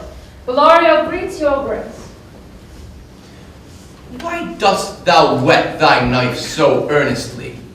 To cut the forfeiture from that bankrupt there. Oh, not on thy soul, but on thy soul, harsh Jew, thou makest thy knife keen. But no metal can, no, not the hangman's axe, bear half the keenness of thy sharp envy. Can no prayers pierce thee? No, none that thou hast wit enough to make. Oh, be thou damned and execrable dog, and for thy life let justice be accused. Thou almost makest me waver in my faith, to hold opinion with Pythagoras, that the souls of animals infuse themselves into the trunks of men. Thy currish spirit governed a wolf, who, hanged for human slaughter, even from the gallows did his fell soul fleet, and whilst thou layest in thine unhallowed dam, infused itself in thee. For thy desires are wolfish, bloody, starved, and ravenous. Till thou canst rail the seal from off my bond, thou but offends thy lungs to speak so loud. Repair thy wit, good youth, or it will fall to cureless ruin. I stand here for law. This letter from Bellario doth commend the young and learned doctor through the court. Where is he? He attendeth here hard by, to know your answer, whether you'll admit him. With all my heart. Some 2 or 3 of you go. Show him courteous conduct to this place. Meantime, the court shall hear Bellario's letter. Your Grace shall understand that at the receipt of your letter I am very sick. But in the instant that your messenger came in loving visitation was with me a young doctor of Rome. His name is Balthazar. I acquainted him with the cause in controversy between the Jew and Antonio the merchant. We turned o'er many books together. He is furnished with my opinion, which, bettered with his own learning, the greatness whereof I cannot enough commend, comes with him at my importunity to fill your Grace's request in my stead. I beseech you, let his lack of years be of no impediment to let him lack a reverend estimation, for I never knew so young a body with so old a head. I leave him to all gracious acceptance, whose offer shall better serve his commendation. You hear the learned Bellario what he writes? And this, I understand, is the learned doctor come. Give me your hand. Are you from old Bellario? I did, my lord. You are welcome. Take your place. Are you acquainted with the difference that holds the present question in the court? I am informed thoroughly of the cause. Which here is the merchant and which the Jew? Antonio and old Shylock both stand forth. Is your name Shylock? Shylock is my name. Of a strange nature is the suit you follow. Yet in such a rule, the Venetian law cannot impugn you as you do proceed. You stand in his danger, do you not? Aye, so he says. And do you confess the bond? I do. Then must the Jew be merciful. On what compulsion must I? Tell me that. The quality of mercy is not strained. It droppeth as gentle rain from heaven upon the place beneath. It is twice blessed. It blesseth he who gives and he who takes. It is the mightiest in the mightiest. It becomes the throne and monarch better than his crown. Oh, his scepter shows a force of temporal power, an attribute to awe and majesty, wherein doth sit the dread and fear of kings. But mercy is above the sceptered sway. It is enthroned in the hearts of kings. It is an attribute to God himself. And earthly power doth show likest gods, when mercy seasons justice. Therefore, Jew, though justice be thy plea, consider this, that through the course of justice, none of us shall see salvation. We do pray for mercy, and that same prayer doth teach us to render the deeds of mercy. I say this much to mitigate the justice of thy plea, which if thou follow this strict court of Venice, must needs give sentence against that merchant there. My deeds upon my head. I crave the law, the penalty and forfeit of my bond. Is he not able to discharge the money? Yes, here I tender it for him in the court. Yea, thrice the sum. If that will not suffice, I shall be bound to pay it 10 times o'er, on forfeit of my hands, my head, my heart. If this will not suffice, it must appear that malice bears down truth. And I beseech you, rest once the law to your authority. To do a great right, do a little wrong, and curb this cruel devil of his will. It must not be. There is no power in Venice can alter a decree establish it. 'Twill be recorded for a precedent, and every error by the same example will rush into the state. It cannot be. A Daniel come to judgment. Yea, a Daniel. A wise young judge, how I do honor thee. I pray you, let me look upon the bond. Here it is, most reverend doctor, here it is.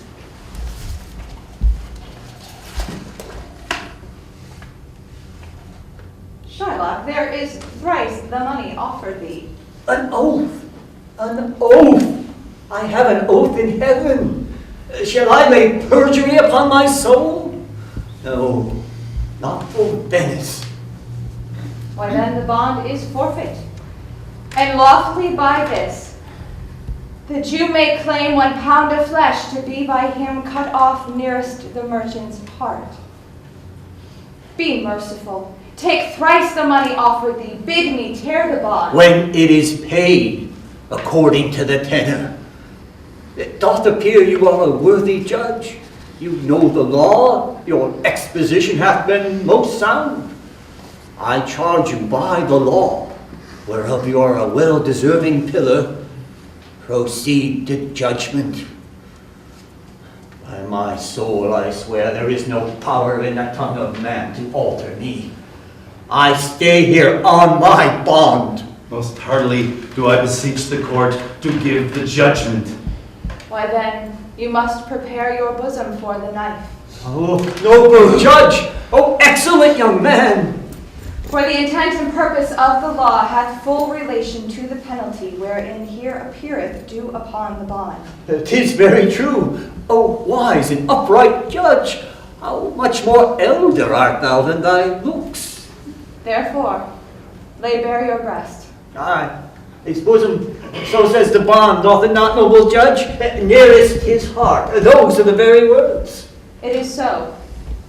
Have you balance here to weigh the flesh? I have them ready. And have you by some surgeon, Shylock, to stop his wounds lest he do bleed to death?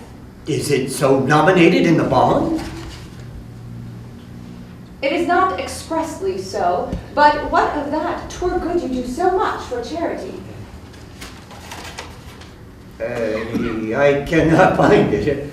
It is not in the bond. You merchant, have you anything to say?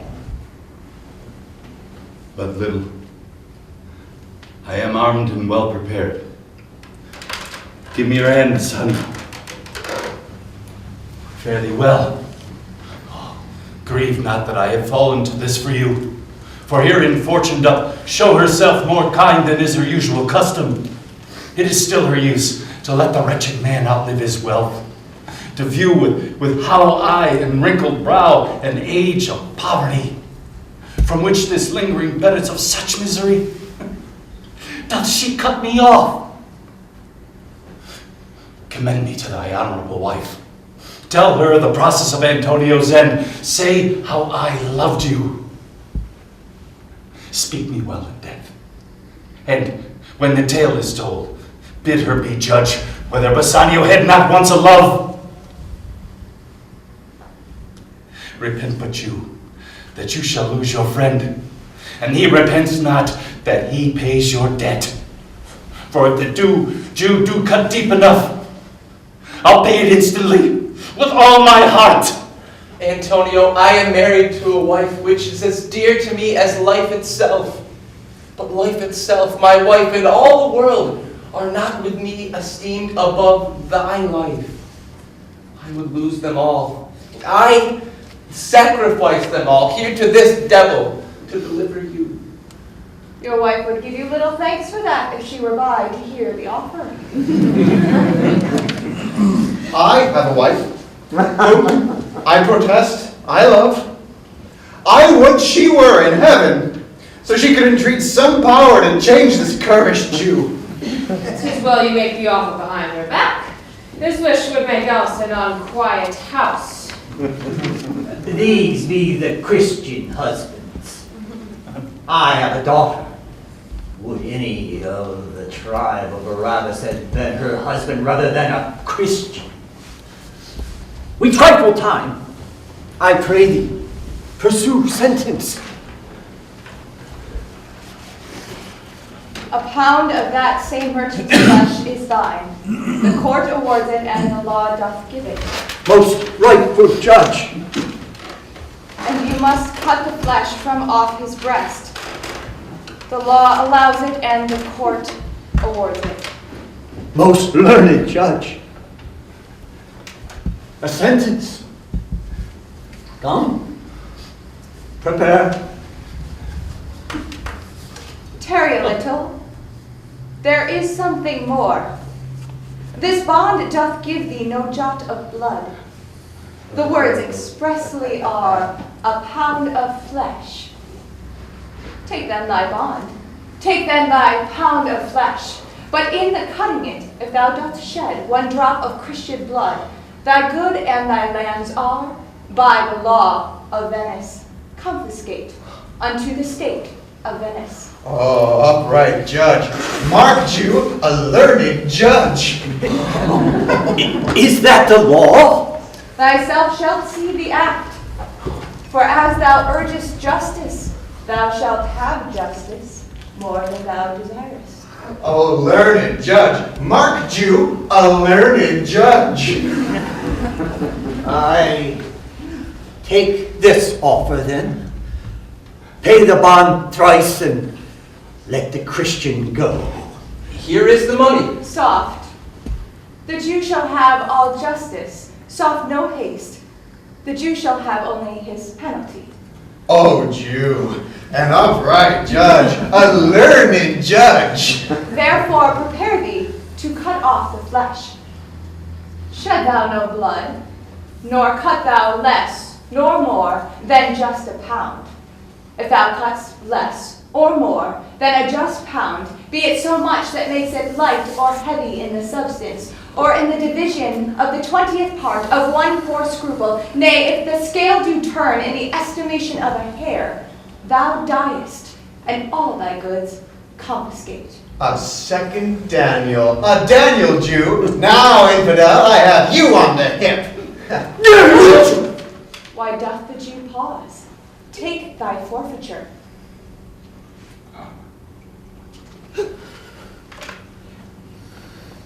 Give me my principal and let me go. I have it ready for thee. Here it is. He hath refused it in open court.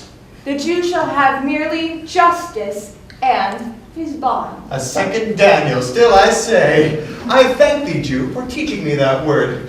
Shall I not have barely my principal? You shall have only the penalty to be taken at thy peril, Jew.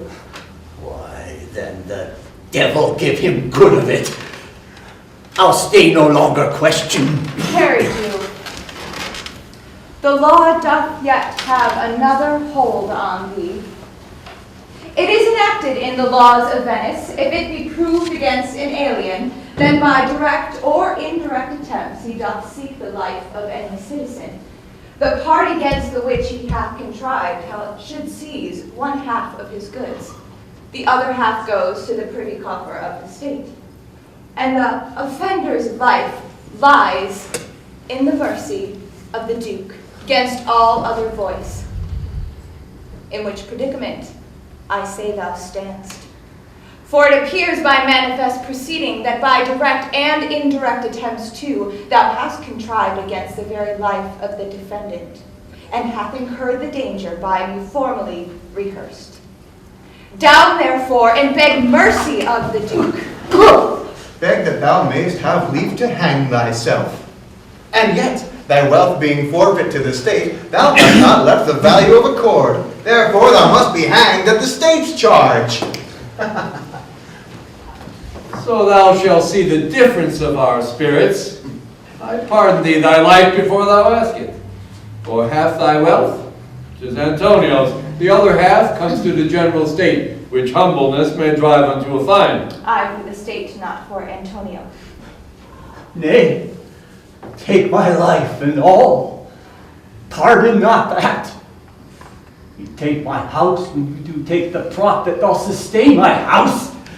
You take my life when you take the means whereby I live. Antonio, what mercy can you render him? A noose gratis, nothing else for God's sake. So please the Lord my Duke and all the court, to quit the fine for one half of his goods, I am content, so that he let me have the other half in use to render it upon his death unto the gentleman that lately stole his daughter. 2 things provided more. That for this favor, he presently become a Christian. The other, that he do record a gift here in the court of all he dies possessed unto his son, Lorenzo, and his daughter. He shall do this, or else I do recant the pardon that I have late pronounced it here. Art thou content, Jew? What dost thou say? I am content. Clerk, draw up a deed of gift. I pray you, give me leave to go from hence. I am not well. Send the deed after me, and I will sign it. Get thee gone, but do it. In christening shalt thou have 2 godfathers. Were I judge, thou wouldst have had 10 more to bring thee to the gallows, not to font.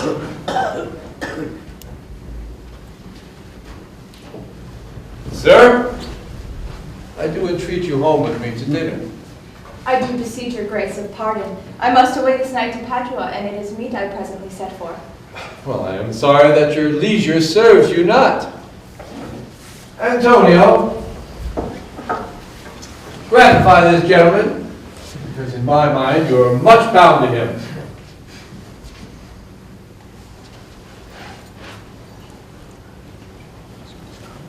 Most worthy gentlemen, I and my friend have by your wisdom been this day acquitted of grievous penalties. In lieu whereof 3,000 ducats due unto the Jew, I do requite your most courteous pains withal. And stand indebted, over and above, in love and service to you, evermore. He is well paid who is well satisfied, and I, in delivering you, am well satisfied, and therefore account myself well paid. My mind has never been more mercenary. I pray you, know me when we meet again. I wish you well, and so take my leave. Dear sir, I must attempt to urge you further. Take some remembrance of us, as a tribute, not as a fee. Grant me 2 things, not to deny me and to pardon me. You press me far, therefore I will yield. Give me your gloves, I will wear them for your sake. And for your love, I'll take that ring. Do not draw back your hand. I shall ask nothing more, and you in love will not deny me this. This ring, good sir, alas, it is a trifle. I will not shame myself to give you this. I will have nothing else, but only this. And now he thinks I have a mind to it. There's more depends on this than on the value. The dearest ring in Venice will I give you, and find it out by proclamation. Only for this I pray you, pardon me. I see, sir. You are liberal in your offers. First you teach me to beg, and now you teach me how a beggar should be answered. Dear sir, this ring was given me by my wife, and when she put it on me, she made me vow to neither sell, nor give, nor lose it. That excuse serves many men to save their gifts. If your wife not be a mad woman, and know how well I have deserved this ring, she would not hold out enemy forever for giving it to me. Well, peace be with you. Lord Bassanio, let him have the ring. Let his deservings and my love withal be valued against your wife's command. Go, Graziano. Run and overtake him. The ring. And bring him, if thou canst, unto Antonio's house. Away! Make haste! Come. You and I will thither presently, and in the morning will we both fly toward Belmont. Come, Antonio.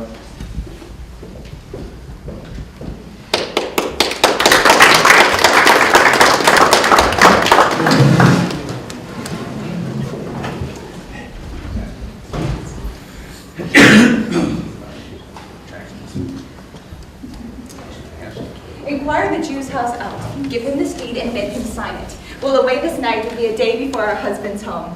This deed will be well welcomed by Lorenzo. Fair sir, you are well o'ertaken. My lord Bassanio, upon more advice, hath sent you here this ring, and doth entreat your company at dinner. That cannot be. I do accept this ring most thankfully, and ask you to tell him furthermore. Show my youth old Shylock's house. This will I do. Sir, I will speak with you. I will see if I can get my husband's ring, which I did make him swear to keep forever. Thou mayest, I warrant, will have old swearing they did give their rings away to men. Will outswear them and outface them too. Hurry on, thou knowest where I will tarry. Come, good sir, will you show me to this house?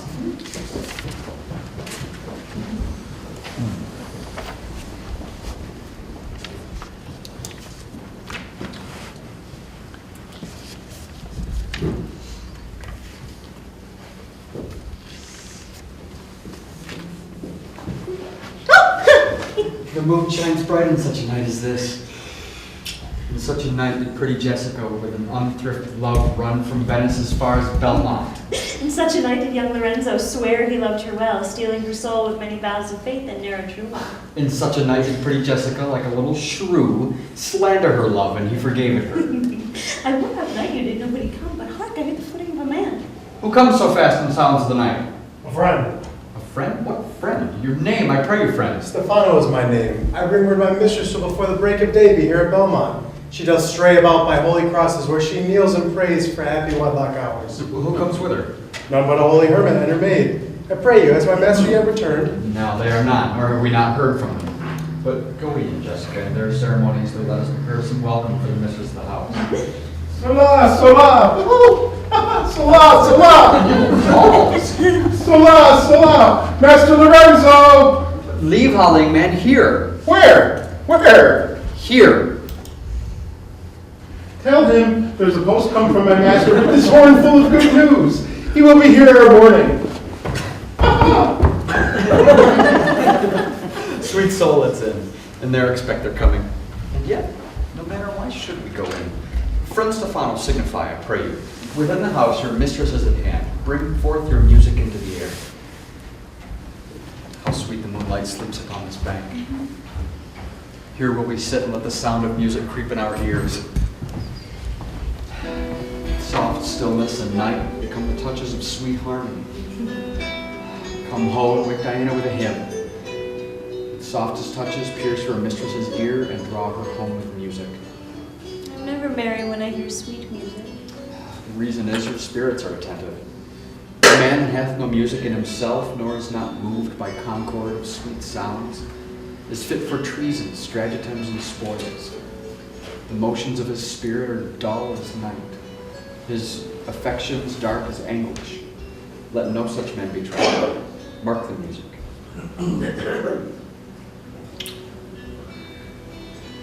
That light we see is burning in my hall. How far that little candle throws its beams. So doth a good deed shine in a naughty world. When the moon shone, we could not see that light. So doth the greater glory dim the less. Hark, music. 'Tis your music, madam, of the house. Nothing good without respect, I think. Methinks it sounds much sweeter than by day. Silence bestows that virtue upon it. How many things by season are seasoned to their right praise and true perfection. There's the voice whom I must deceive with Portia. He knows me like the blind man knows the cuckoo by the bad voice. Your lady, welcome home. We have been praying for our husband's welfare. Are they returned? They are not, but there has come a messenger before to signify their coming. Nerissa, go in. Give order to my servants there to take no note of our being absent hence. Nor you, Lorenzo, Jessica, nor you. Your approach is your lord, my lady. I hear his voice. We are no telltales, madam. Fear you not. We should hold day with the Antipodes, if you would walk in absence of the sun. Let me give light, but let me not be light. For a light wife makes for a heavy husband, and never be Bassanio so for me. But God sort all, you are welcome home, my lord. I thank you, madam. Give welcome to my friend. This is the man, this is Antonio, to whom I am so infinitely bound. You should be much bound to him, for I hear he was much bound for you. No more than I am well acquitted of. You are very welcome to our home, sir, which might appear in other ways than words, and I scant of breathing courtesy. By yonder moon, I swear you do me wrong. In faith, I gave it to the judge's clerk. Would you were guilt that had it, for my part, since you take your love so much at heart. What a quarrel, ho, already.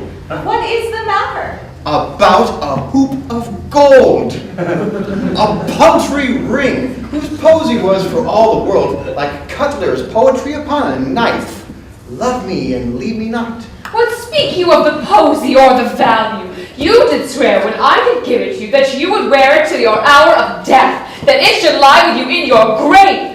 Though not for me, but for your vehement oaths, you should have been respected and have kept it.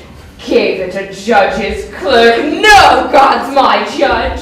The clerk will ne'er wear hair on's face that had it. He will, and if he live to be a man. I, if a woman, live to be a man. Now by this hand I gave it to a youth, a kind of boy, a little scrubbed boy, no higher than thyself. The judge's clerk, a prattling boy that begged it as a fee. I could not for my heart deny it him. You are to blame, I should be plain with you. To part so slightly with your wife's first gift, a thing stuck on with oaths upon your finger, so riveted with faith unto your flesh. I gave my love a ring and made him swear never to part with it. I dare be sworn for him that he would neither leave it nor pluck it from his finger for all the wealth the world masters. Now, Gratiano, you give your wife too unkind a cause for grief. If it were me, I should be mad at it. Why, I would best cut off my left hand and swear I lost the ring defending it. My lord Bassanio gave his ring away unto the judge that begged it, and indeed deserved it too. And then the boy, his clerk, that took some pains in writing, he begged it mine, and neither man nor master would take aught but the two rings. What ring gave you, my lord? Not that which you received from me. If I could add a lie unto a fault, I would deny it. But you see my finger hath not the ring upon it. It is gone. Even so void is your false heart of truth. I'll ne'er come near your bed until I see that ring. Nor I in yours till I again see mine. Sweet Portia, if you did know to whom I gave the ring, if you did know for whom I gave the ring, and would conceive for what I gave the ring, and how unwillingly I left the ring, when naught would be accepted but the ring, you would abate the strength of your displeasure. If you had known the virtue of this ring, or half her worthiness who gave this ring, or your own honor to contain this ring, you would not have parted with this ring. What man is there so unreasonable that if you had defended it with any terms of zeal, would want to urge the thing held as ceremony? Nerissa teaches me what to believe. I'll die for it, but some woman had this ring. No, by my honor, madam, by my soul, no woman had it, but a civil doctor, which did refuse of me 3,000 ducats, and begged the ring, for the which I did deny him, and suffered him go displeased away. Even he that did uphold the very life of my dear friend.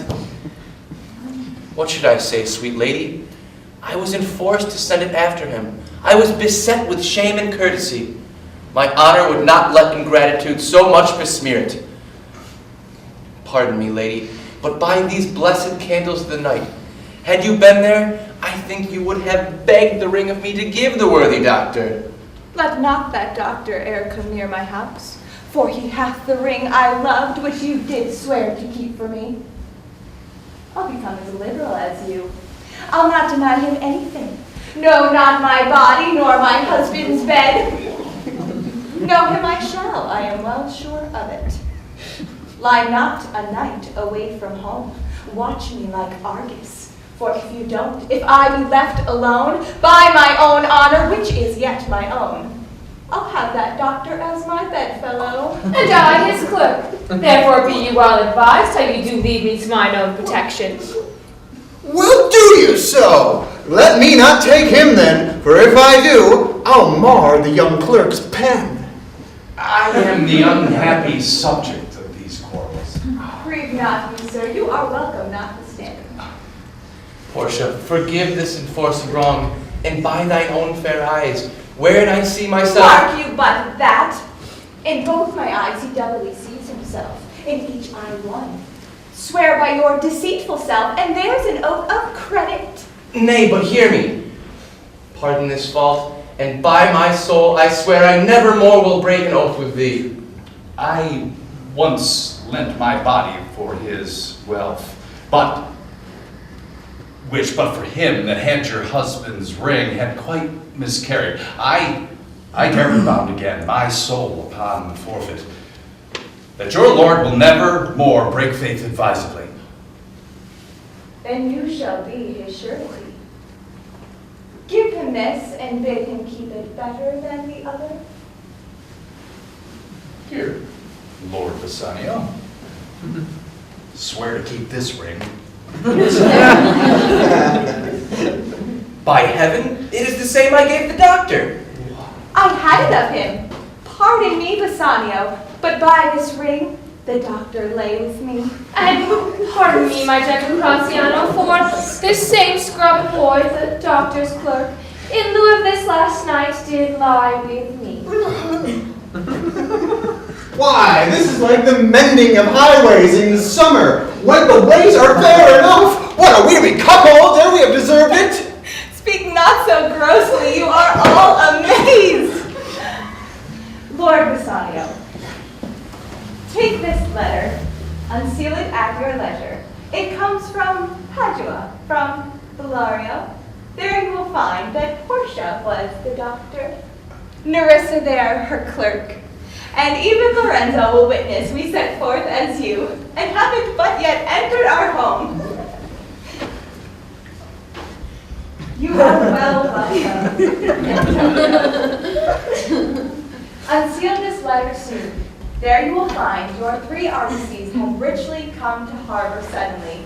You'll not know by what strange accident I chanced it on this letter.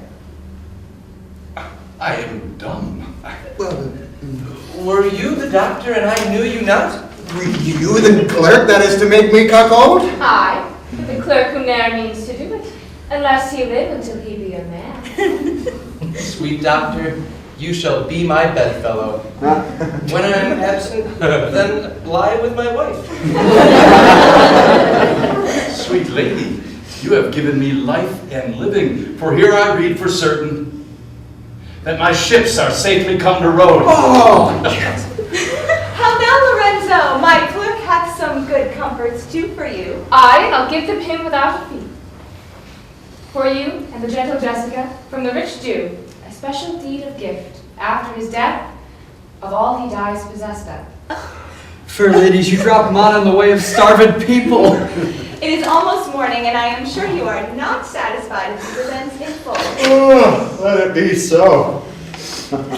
The first inquiry that my Nerissa shall be sworn on is whether till the next night she'd rather stay or go to bed now, it being 2 hours today.